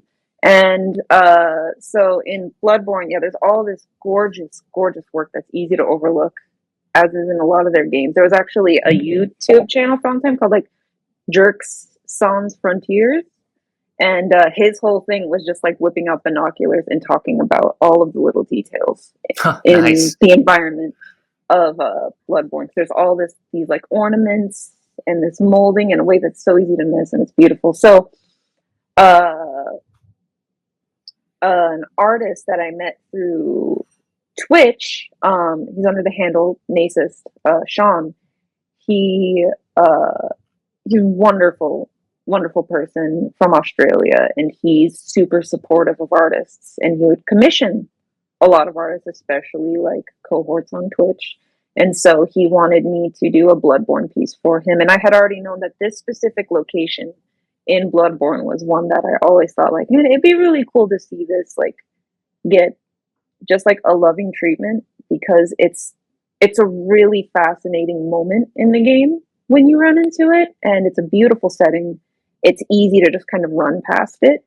But you know, it's this sculpture of was basically, you know, an eldritch being, and it's weird because they're eldritch and they're beyond our understanding, because this is their Lovecraftian game. But it's so weird that it's like seated in this kind of casual way with one knee up. There's like a humanness to it that's like, why did they choose to do that? And it seems so intentional and fascinating. And then you have like the weeping sculptures. Well, they're like weeping or in horror. And it's in an environment that's full of these sort of like these sort of petrified like carbon forms of like a whole population of people, where basically like horror completely befell where they lived. So that was that one. That was a big challenge. Again, a moment where I was super keyed into being super intentional about it. I wish that it was like, you know, it's one of those things I can squint and I can see the forms. I wish there was more contrast in this one, even though I did kind of deliberately choose when I was early on and thinking about how do I approach monochrome subjects well, wanting to have the highest contrast be in the main figure, the sculpture of the amygdala. Sure. Yeah. But I feel like there's something about the rest of it that I'm like, it feels a little wishy-washy. And I'm not sure what it is. Maybe it's like the bottom pedestal. But I really enjoyed working on it. It was a lot of fun. It was really big for me at the time. You know, it was wonderful to do a project for Sean. He was a great artist. Recommend him. He works a lot in graphite. So yeah. That's sick. I love that piece. And then this one on the right here. Mm-hmm. That one is called Compiler, because I was, I guess, fresh off of like IT stuff and thinking about like there's a lot of like, there's like kind of pregnancy imagery there, Mm. which I never had such a thing, knock on wood, hope never to. And I guess that also reveals itself a little bit. And, there's, spines coming out around like the pelvic bowl and smoke coming from the navel. But this was, there wasn't really intentional, like conscious imagery or theming to it. This was pretty much just like, I think I opened up with like, I want to have this floating feminine form with these long, like spider legs coming out, but with like kind of a suggestive arrangement. I wanted to put those two things together. Hmm. And then the rest of it just sort of followed from there as pure visual, from like the chained hands to the triangle in front of the head. And I guess it's maybe a little bit of like an anti Mother Nature imagery. Mm. What I say as someone who's extremely pro nature, but I think if I had to read something into that, there's like, joining to the rest of the world, but having this really almost like anti-natal implication to it. Yeah. Yeah, I don't know. No, That's all I it mean, I was. think I'm right there with you. I didn't think about that when I first saw it, but I can totally see it now. And you have really good contrast on this one. You know, Thank you. the That one, white of like the thighs and the belly is really hitting. You know, versus the dark red underneath it. So really good there. thank you. And that one was, I should mention, that was ballpoint pretty Oh, much okay. entirely. I painted ink in the background just because, like, fuck me, no, I'm not going to try to do all ballpoint in the Yeah. background and like get carpal tunnel and have it just reflect like red all the time. And I've actually tried to get away from ballpoint. Carolyn actually, like, she exchanged some messages with me once a while back, and she mentioned to me like that one thing that's tough is that there is no archival ballpoint, Yeah. which is something that like I'd already been thinking about stuff being archival, but I never really like was serious enough with ballpoint or intentional to where I looked at that. And since realizing that, I said, oh, I kind of want to get away from that, but there is still some in the mixed media stuff, and I want to figure out how to get that same, like the same effect I try to get from ballpoint in a different material. What is it about ballpoint that you like that you don't want to sacrifice? Um, well, it's always fun because like it's a little annoying sometimes because some people they get into like, holy shit, this is a ballpoint pen, just like from your office job. But it's like actually really forgiving if you have like a light enough hand. It's just like a pencil that Right. you need to like dab on a tissue sometimes.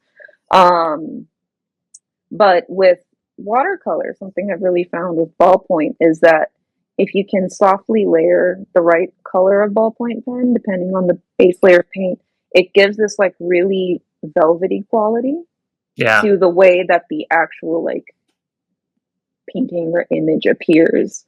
So I like laying that layer down, and it's also nice to just be able to put some really like hard edges or deepen detail with a ballpoint because sometimes a regular pen and ink just the black stands out way too much and it's like out of value with everything else. And I have like some walnut ink and some like blue dye-based ink that I've played with a little bit, but the effect is never as like natural as the Yeah. ballpoint is. No, that's a really good point. Recent interview of mine, Jeremy Hush, he approaches the Mm-hmm. same way Yeah. with the ballpoint pen. He does ballpoint pen and watercolor, and he likes the velvety touch like you're talking about, and being able Mm-hmm. to build up a gradient a lot easier than just like with pen and ink. So really cool. Gotcha. Okay, I didn't hear the latter half of that. I heard the beginning of your interview with him. He talked about you guys talked a lot about like art school and stuff like Mm, that. And like his gallery. So no, that's rad. I need to listen to the rest of it. His work is fantastic. awesome. We got a couple more here. Yeah, so there's my oh shit, my corrected bestial spool on the left after I posted it and I realized like motherfucker, he's leaning to the right. He's doing beat it. And so I had to go in right after I What? posted it. And like like the beat it video where they're like leaning over, they're doing that crazy effect of like ankle dexterity. I think Okay, that's but isn't there like a little wedge or something that he's like playing off of? there must be. There has to Yeah. be. But point he was leaning. I just say dumb things all the time. And so as soon as I posted, I was like, oh no, I'm gonna leave the post up, but I need to fix this now. So I've corrected the like stem part on the bottom so it's more straight. I added some like tissue texture on the left.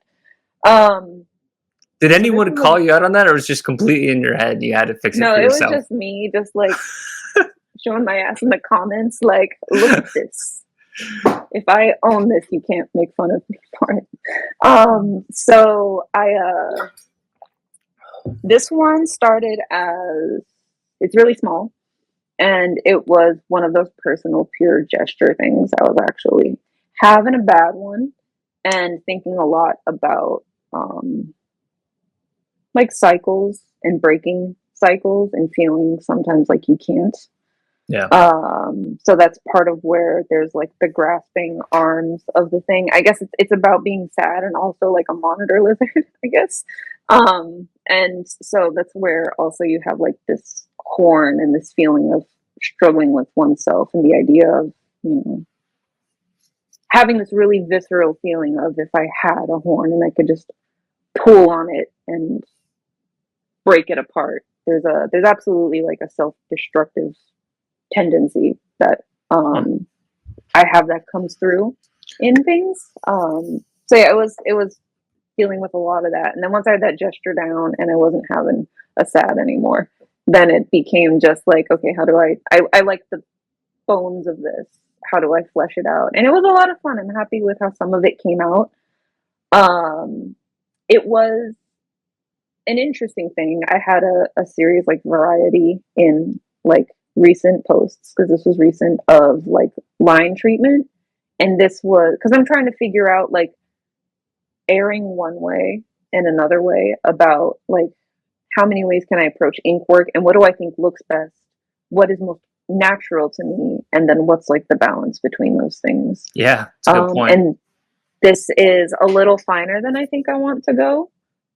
This feels like it is getting fine to a point where it's like, well, why am I not working in like a charcoal or something? Like at this point, it's like I don't think it presents all the virtues of like why is this pen and ink, which is a thing I ask myself a lot, like why that versus another medium. But I still enjoyed it. I enjoyed the process of it, but I think that past that, I'm wanting to move away from being quite that fine and like almost stipply in like there's a little stippling in there, but just having the line work be that tiny. Okay. Yeah. No, I mean, I think it's an awesome piece, and so this is a recent one, right?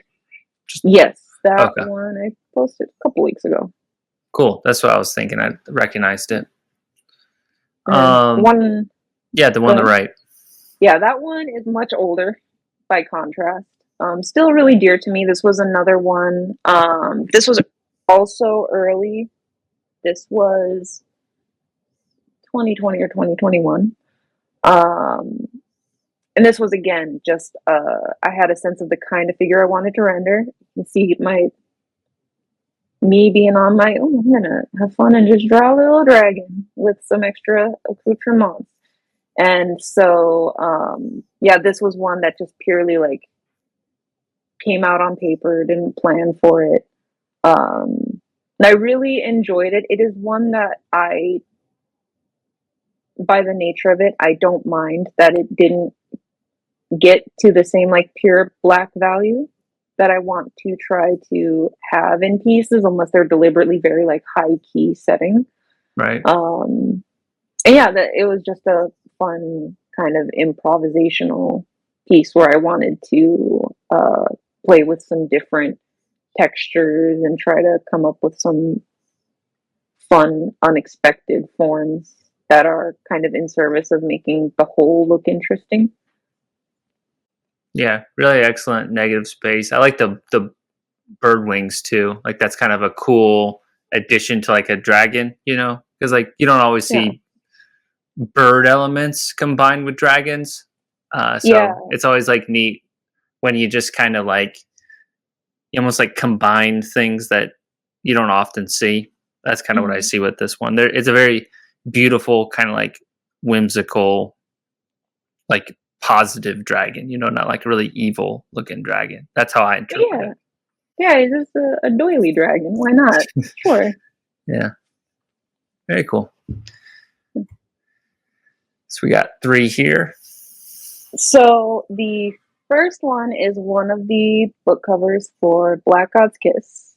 Oh, And okay. so I guess for anyone who sees this, who doesn't know about it, if you like tabletop games, I am illustrating for a tabletop game that is based on these old sword and sorcery pulp stories by C.L. Moore. Uh, they're called like the Jarell of Joyery stories because they're about the heroine Jarell of Joyery and her basically going into like the core stories that have become adventure modules for our game are her basically going to like a pocket dimension that is overseen by a horrible like outer deity and there's a lot of sort of like cruel mimicries of humanity or distorted humanity souls that were lost there. And so one of the really interesting images from the book from the first adventure is that she's in this, it's like a nightscape that she's in, and there's fields and swamps, and she's basically trying to get to a certain goal. And she sees this like pack of white horses run past her, and one of the horses, as he runs away, he like cries out a woman's name. And the horses are blind also, so they're like stumbling and running into each other. So I thought that the horses that are maybe human souls that have been transfigured into these horses in this like terrible, like ironic fate realm. I thought that was really interesting, and because I love like my natural science stuff, I liked the idea of like vestigial human limbs inside of one of these horses.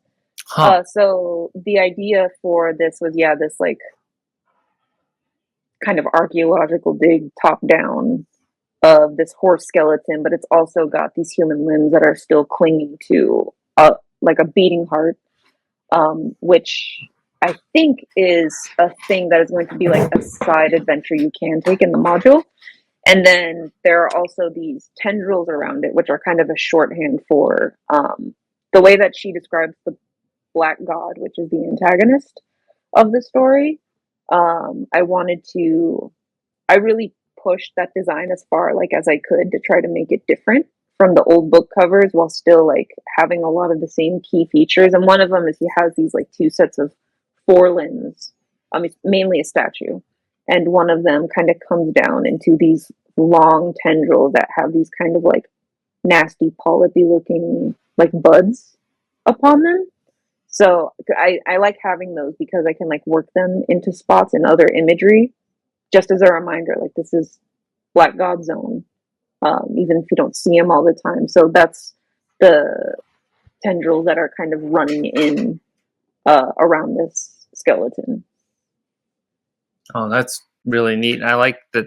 I didn't even think about like the human limbs. So like that addition to the story makes it even more like mysterious, and you almost wonder if like you stumbled upon it, like you were a archaeologist. Like it's this one has like way more meaning than I initially thought, and that's so cool to hear about. Yeah, I don't know if it comes across that clearly, but that was Well, if you know the the lore, idea. like Yeah, of the I don't know. story, then it makes sense to me. Yeah, that's more of like I don't know if visually if somebody sees it and they go like, oh, there's human arms in there, or just like oh horse bones and heart, which is also fine. Yeah. Um, but yeah, that's going to be one of the module covers. Well, it's beautifully executed, even if they don't pick up on that meaning. So it's it. The more I look at that one, the more I'm really intrigued because it almost has like a photographic quality to it with like how well it's done, but it's still not a photo because it's very very fresh. So I think. that one I didn't think as much of it until you're talking, and then it like really elevated how I thought of it. Oh, thank you. Yeah. Yeah. That one was a long time. I did so many little test papers of like, how do I render this grass? Yeah. And I'm glad I arrived at something, but I was like, fuck, top down grass that's like a crazy thing. So you're thinking about like foreshortening, you want it to feel natural. So It is bend difficult. moving inward was the best solution I could come at to. What about this middle piece? This is a more recent one. I remember seeing in progress shots and your stories a lot for this one. Yeah. Yeah, this guy lingered for a long time. So when I was like, I need to feed Instagram, I'll just take a picture of this. And I was excited about how the progress of it was going. Um, that guy is, gosh, that one was funny. It was really like spur of the moment, like one of those things where you're just kind of like, I need to do this now. Yeah. I was in a lull with Black God's Kiss and other projects, and I was kind of gesturing out forms on the subway, and I was on my way to the studio, and I didn't know what I was going to do that day, and I uh, really liked how it looked. And as I was getting close to my stop, I was like, oh shit, I want to do this. So I like as fast as I could took a straight on like photo of it on the subway, and I was like walking. There's a Staples on my way from that stop to my space, walking and like using Procreate Pocket and trying to like format it properly, and then walking to Staples to get it printed and guessing the right size so that I could just take it and immediately work on it and flesh it out. And I'm pretty happy with how it came out. I wanted it to feel um, a little bit. Again, I know we're doing this back to back, so I sound like a broken record. But again, like kind of a photo of like a fossil or something like that. So I wanted it to be a really neutral colored, really brown, and it came out a little more orange in a way that I don't mind. But it's interesting. It's hard to get the colors right, because I try to do my own photographing, Mm-hmm. and it's a lot easier. Like it's fine with the monochrome stuff, but with color, I'm finding it's a lot more difficult, especially when you're dealing with the mixed media Yeah. and like glare and ballpoint and stuff. Because you might be able to see, I have that one. I don't know whether it shows how like the colors are kind of different, and there's some Well, it like looks less dark. ballpoint reflection, maybe somewhere. I'm not sure. I bet if I was in person, I would see it. But that looks so good, man. Can you hold it up one more time? Yeah. So I need to experiment in this mixed media stuff with like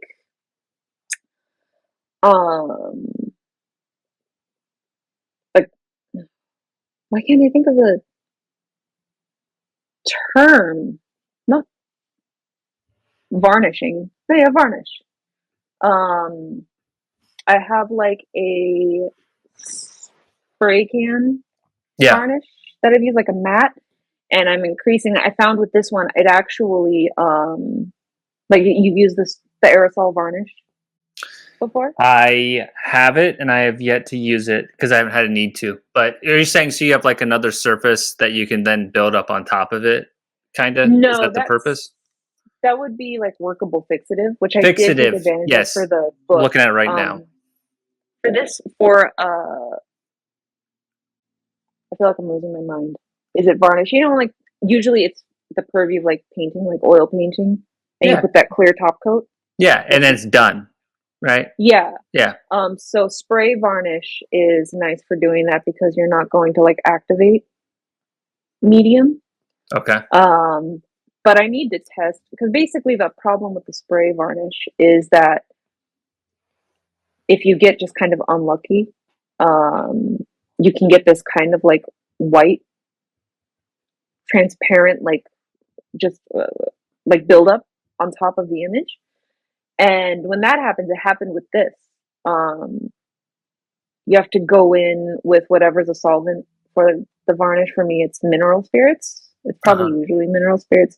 And then wiping off the whole image. And I was so worried about like lifting up watercolor or anything, but I guess like if it's not water, it's not going to lift.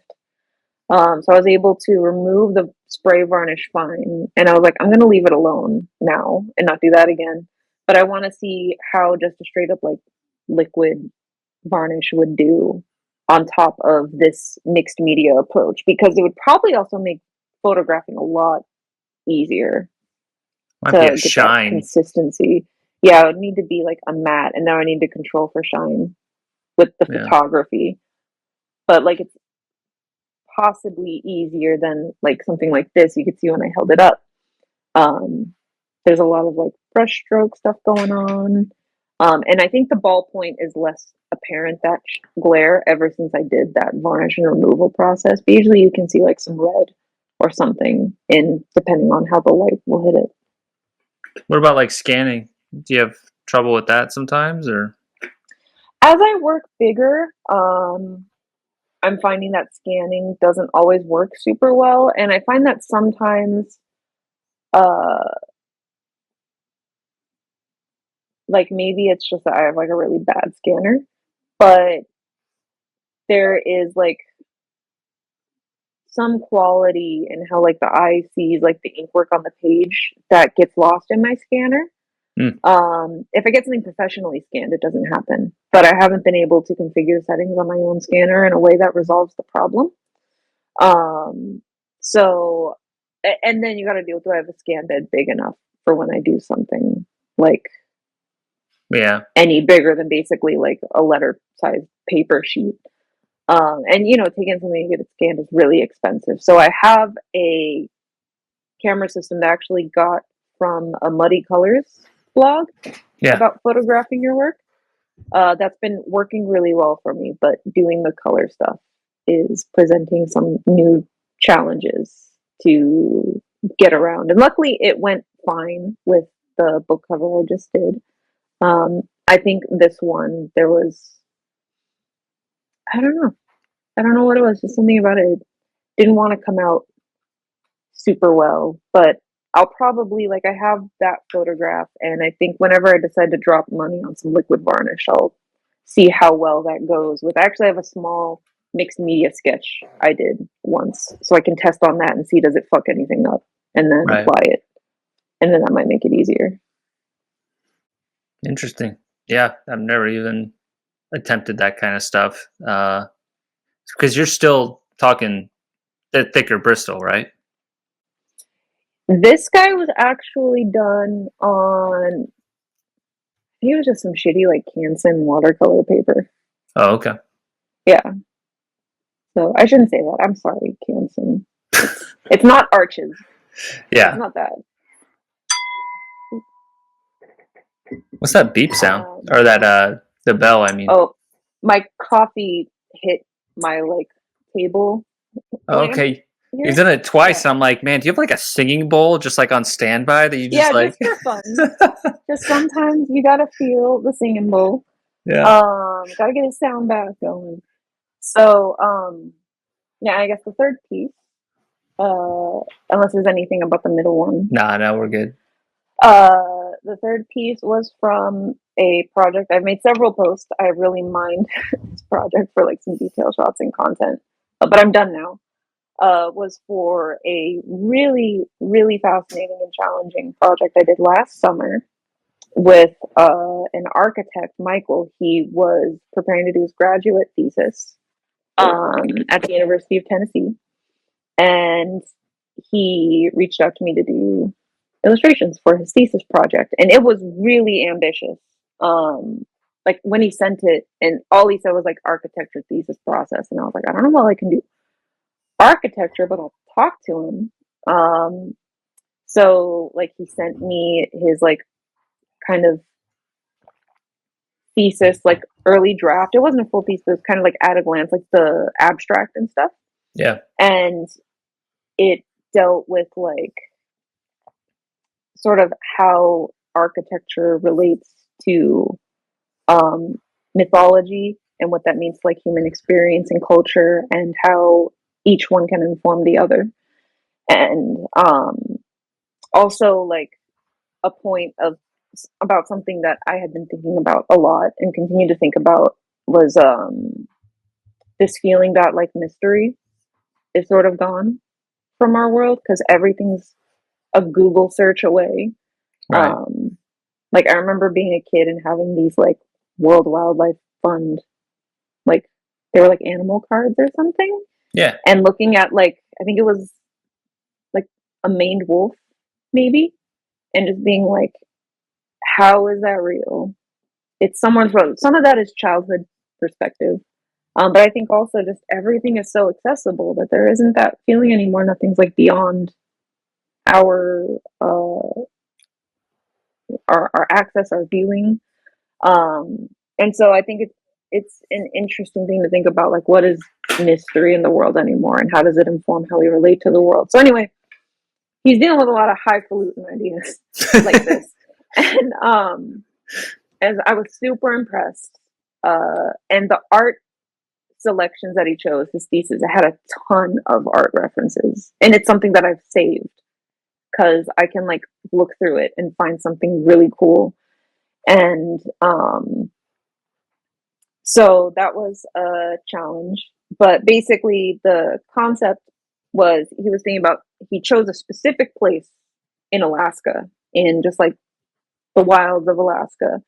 And he said, what if there was like a tower here that it doesn't, I don't think his thesis ever had to do with where the tower came from. And the art was never about representing the tower, but it was about across three different periods in history that are separated by like centuries, different cultures popping up around this tower. And my job in all of that was to basically take the perspective of, if some witness, like there was like a trapper, one was like an old timey like adventurer explorer, um found this place with like humanity gone, like whoever had this culture, there's only the remnants of it, and then that person experiencing something mysterious or sublime or otherworldly at this place, and then going back to civilization, hey, I saw this thing, and then some artist or engraver renders that that vision, and suddenly it becomes like myth, right? That's how mythology happens.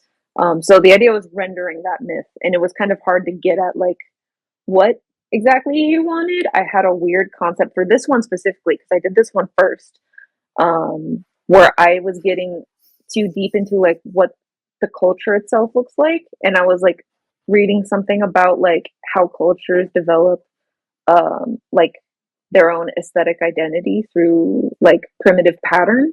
Mm-hmm. And I was getting to like this was based on oil, so I was looking at like the molecular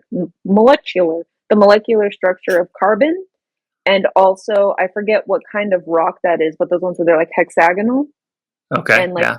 like prisms, um and figuring out how they build an identity on that, and then how does that inform a religion. And then I was like, that's great, but this is what we're doing. And I was like, oh, okay. So so yeah, there was the first one was the remnants of an oil kind of driven culture. The second one was the theme of it was celestial, so a vision that would have to do with something celestial. And then the third one, I forget what it was first supposed to be, and it's one that it's got a lot more foliage in it for anyone who has seen those three. And we didn't. It was supposed to be one thing, and then he was like, "Well, I'm not sure." And at the last minute, not the last minute, but like as I was approaching that one, he said, "What if it was like post nature," which was interesting. So this one, based on oil, I loved the idea of having found there was this idea of like pumping lifeblood as oil into like the body of a colossal something.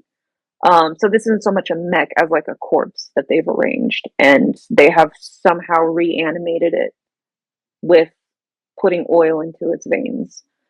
Um, and then I think I realized only afterward that I had like this idea of this figure who's like communing with it through some sort of cord from his head to that guy. Then I realized, oh, that looks a lot like I don't know a lot of Warhammer 40K stuff, Hmm. but there's a really great animation somebody made called like The Only Thing They Fear is Astartes, and it's like the Space Marines breaking into some place, and it's set to the track The Only Thing They Fear Is You from Doom, which absolutely rips. It's incredible.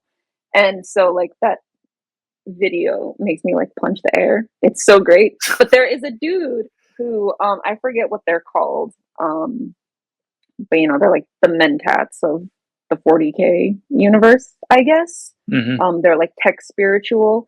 And there was a guy who had like in a robe with like some sort of cabling coming out of his head. So I was like, oh fuck, did I steal that without realizing I stole it? Um, but it was a fun thing, and it doesn't matter because it's just image. I don't think he does anything further in his thesis with the specificity of that imagery. But that was the idea. And I had a bunch of like scrap left over from like thinking through that I hope I can apply to like another project at some point. Yeah, that's interesting backstory to lead to here. That's a lot. Yeah, it was intense. It was like when he emailed me, I was like, I don't know if I can do this, but I feel like it's important that I do it as well Yeah. as I can. And I'm glad I did. All right, let's go to this final slide real quick. It's got 3 images here. Ah, okay. So I mentioned a little bit about the third one being post nature, and that's what this first slide is. That's the third one in the set for the Okay. project was Remnant Myth. And this one was a lot of fun. It's funny how this was the most spontaneous, like I'm just gonna go with like something that looks good again, and it's my favorite. Um this one was inspired a lot by he had a couple of images he really loved by an artist and printmaker named Albin Brunovsky, who has really incredible stuff. Um and I was looking a lot about at his work, and some of the motifs and how he handles, especially interactions of like plant bodies Mm, with environment. Is really really interesting, sort of surrealish work.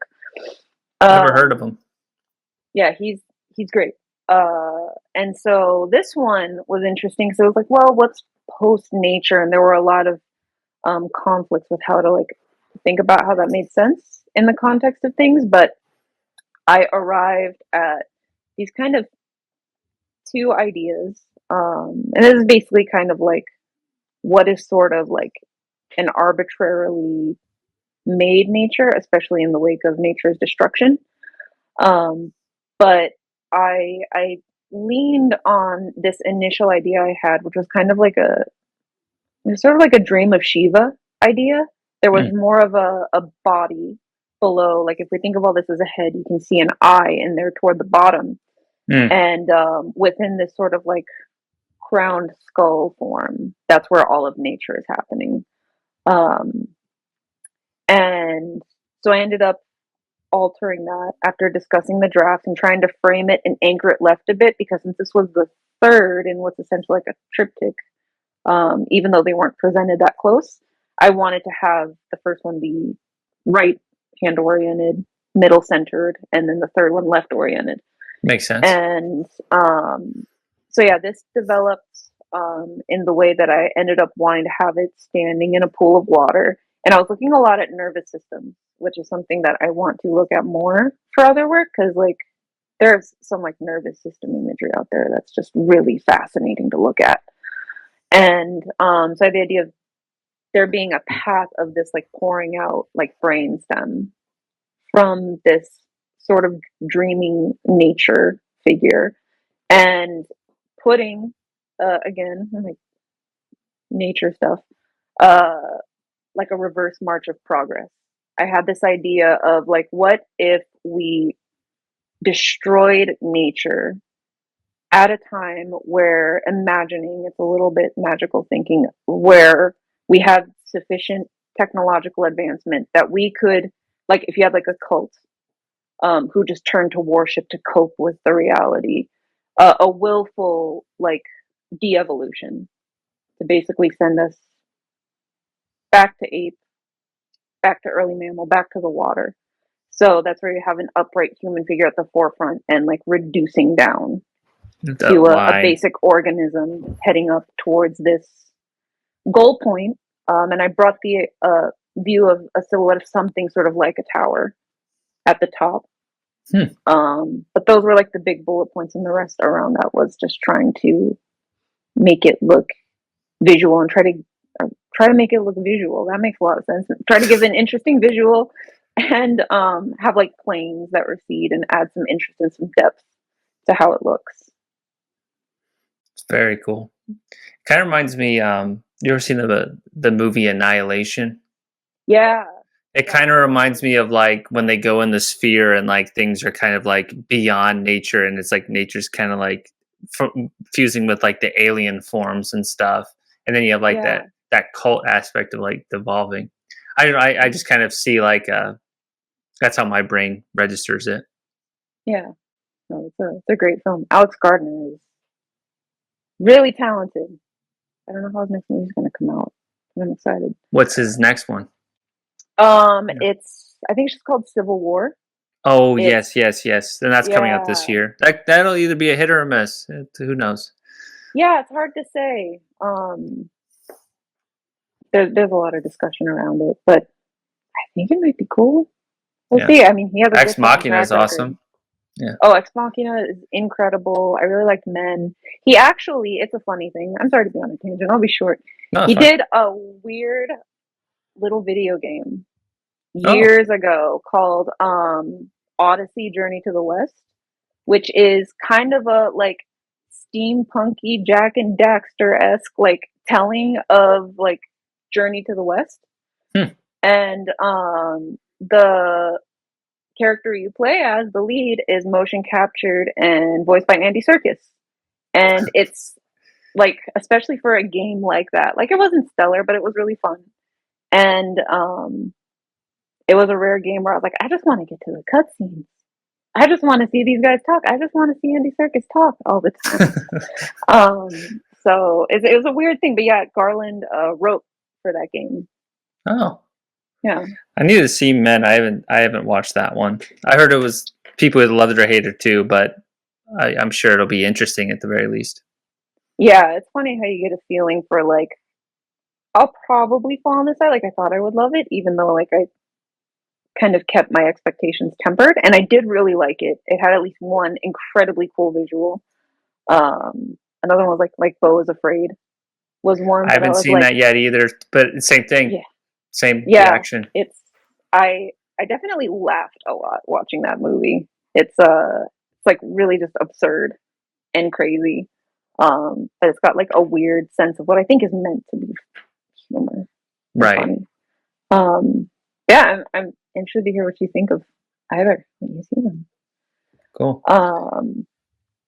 So second piece uh, is this one was actually it was really fun. This is super photorealistic. I found this gorgeous photo called European Willow. I believe the photographer's name was Andreas Fenninger. Um, and I love like it has beautiful shadow, really amazing way that this tree is grown in. And I thought, okay, I want to see how well I can mimic this as a study. And this was on Scratchboard, and this was the first thing that I Oh, did on because clay boards are beautiful and so nicely made, and they're prohibitively expensive. And Scratchboard is a whole possibility space with ink where I was like, well, how do I afford to practice Scratchboard when it's like this? So basically, through putting together a bunch of Google resources, I found a recipe for making Scratchboards on like plywood. And this was the first piece I did on that. It's not as nice as Clayboard, but it worked quite well. and it's good, I think, at least for small studies and practicing techniques. And I mean to put together, like, I've meant for a long time. I'm so bad about this stuff. To put together with photos, like a how to of how to make it, because it's really basic ingredients. It's like PVA glue, kaolin clay, and titanium white pigment, and a brush. Like, that's the main things. Huh. And you heat gun and sand between coats. So it's quite affordable and accessible. And I think, people should have access to that option. You can go to Home Depot and get a huge sheet of plywood cut down, and it just comes out being way, way, way cheaper than the clay board. But for like a commission or like a major piece, I would still like put down the money for an actual like clay board, because it's really nice. It's such a nice surface, and you really have to put a lot of layers on in order to like be able to cut more than once before reaching the plywood. It's a fair amount of labor, so I try to do a bunch all at once, and I need to do more with it. Yeah, that's a medium I have no experience in, but damn if it doesn't look good here. Thank you. It was fun, and it was fun to experiment with like those really hard shadows. Because Scratchboard lets you do so much of like counter change and carving like the white lines into the black areas once you're like below like a level of value. Right. So it's really fun for that, and it has an amazing effect. Like you probably know Nico Delort. No. How you feel his work? I'll send you some Scratchboard artists who are really great. Like he's a vacuum member. He does some great Scratchboard stuff. Evan Cagle, I mentioned before, also has done. It's amazing because it kind of doubles what you can do with pen and ink. And it doubles it in what way? Like being able to redo the white over some of the black? Is that what you mean by that? Yeah, that you can, you can paint in black and carve in white. You can do, if you need to do dotted line over like an area of tone, you can just do lines and then just cross over, scratching away to create dots, which reduces labor. And then, you can do any degrees of like black lines, carve away with white, and then lay black over them again. So they're kind of like textured but black in a way. Yeah, or like let you do things in a way that is a lot like you can do all of them just with black pen on white. So it's not really doubles, but it's a much more elegant way to arrive at different like tones with it. And there's also a really different photograph quality. Like you can see in people who do Scratchboard art, when you do a lot of like carved white lines into something that's painted over with black on a Scratchboard, there's almost a grayness that just feels really soft. It's almost like luminous in a way that's really interesting and particular to Scratchboard work. Very cool. Yeah, maybe one day I'll chip away at it. Yeah. What about this one on the far right? So the one on the far right was another just little thing that I did off the cuff for fun, and that was years ago. I don't know how long, maybe 3 years ago. I called it the shrouded fetish of a nameless clergyman because I just did a long-winded fucking title. I just call it name or shrouded fetish. But yeah, I was having a lot of fun with spider forms because like insect and arachnid forms are a lot of fun to gesture out and build upon. And then it just ended up being a good time pulling in like kind of a classic occulty feeling between like the lit flame and the eye, and trying to bring in this like arbitrarily bounded like void space within its mandibles or arms or whatever's at the top. Just a lot of just rule of cool, having fun with how it looks. But I was fond of that guy. He was He'd real be good on small. a business card too, you know? It might be, yeah. I don't know if he's too square, but once you like put him in, and then there's space bounding for that, maybe. Yeah, Just like you little want figures. something. Yeah, I maybe because I want you always want something that looks uh really just striking on there, especially as I start to think about leaves behinds and how to like branch out Hmm. and make connection with people without straight up being like, you can look at my work or something. It's easy. If they like the visual on a card, then cool, they can do with that what they will, but they're not on the spot to respond. So I think it could be that could be like a strong thing to throw on. Yeah, it's a good perspective on what makes a good card, you know. Are you thinking about doing any like art fairs or cons or anything in the future? Not really. I don't have the scratch to like rent a booth right now. Yeah. It's something I would really like to do. It's been kind of a tough year. Um, it's been really busy and just like times are really tight. We had like some vet stuff and some health stuff, such that like everything's okay, but it's not an ideal time. Yeah. Which is for the best because I don't have a lot of stuff to offer right now anyway. But I hope to. Have you done a convention before?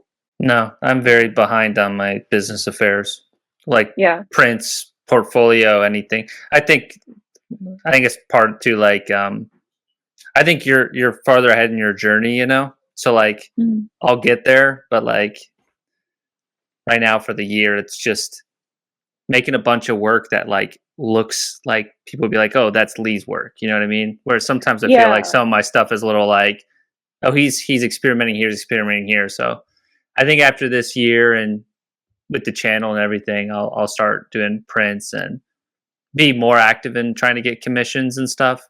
I just Mm. want people to kind of like know what they're going to be getting from me, you know? And I need to do Yeah. that for myself first, I think. Yeah. I hear you. That's like my maybe number one goal for this year. And that's Yeah. really tough because it's like you don't want to be too like limiting and also recognize that like if this persists, there's Yeah. plenty of time to explore other kinds of visuals and it's okay to just be somewhere for right now. But it's intimidating. And it's Yeah. kind of tough. But your work looks great. Like I you'll appreciate it. get it figured out. Here, I'll just show when we get off. I want to show you something that I just wrapped up. Actually, you can give me some critique if you have any ideas for me. But last question, if that's cool. Mhm. So, what advice would you have for someone who wants to take their craft to the next level? We'll just keep it broad.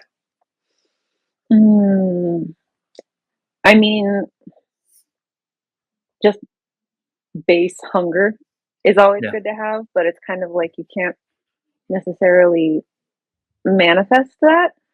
I think approaching art with a great deal of openness and curiosity is really good because you open yourself up to um, very unlikely influences and inspirations, and also you allow any variety of things to be like teachable. Like there's a lot of people who I know people who have gone to art school and they'll say I had to do all these exercises and I didn't understand why I did them. Like I don't want to do still life or I was sick of doing this color.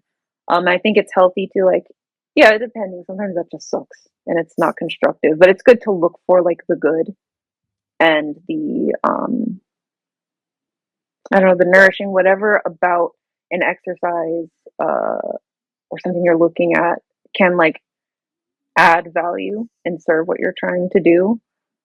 Just because art can be so many things. I guess maybe too ambiguous an answer, but I think it's good to not look at your work and be boxed into I'm doing this kind of thing, I'm pursuing this kind of style, I learn from these kinds of people, Right. um, and um, take any inputs that your experience offers you and feed them into improving. And let anything from like, the some rando like me, like writing or whatever, or captioning about progress, or somebody who's in like proper art pedagogy and is teaching fine arts education. I don't know what I'm getting at. I guess it's tough because like the best advice to get to the next level is like learn and practice. And Yeah. that can be a lot of things. So I guess like the best constructive thing I could add on top of that is being open to When you kind of anything. mentioned too, like, so it's funny because they kind of both exist, right? I'm Mhm. like, hey, this year I want to like really define what my style is so people know what they're going to get from me. But then at the same time, don't let your style be a trap and a reason to Mhm. not look at other things to let them keep you developing. So I think they both Yeah. can exist at the same time. That's kind of one thing I got out of what you were just saying.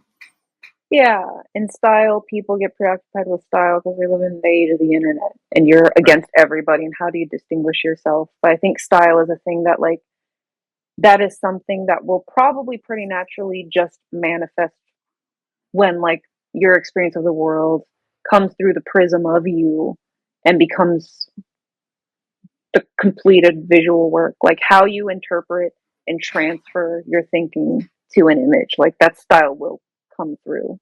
And you Yeah, can allow anything to feed into that. totally. Well, Brittany, it's been awesome. Great conversation. We definitely got to keep in touch and everything. For everybody who's watching, please, if you don't mind, follow Saprophial on Instagram. Keep an eye out for anything that she's releasing. If she ever does any prints or is taking any commissions, I can tell you she's going to do a good job with the delivery of either of those things. But yeah, if you don't mind liking and subscribing to the channel, that's helpful as well. We got episodes every Thursday, just like this. And thank you, everyone. Really appreciate it. Anything else on your end, Brittany? No, I think that's everything. Thank you so much for having me. I'm honored amongst all the incredible artists and yourself on this channel. Appreciate it. No, I get a lot out of it. So thank you. All right, everybody. I'll see you guys later. Thank you.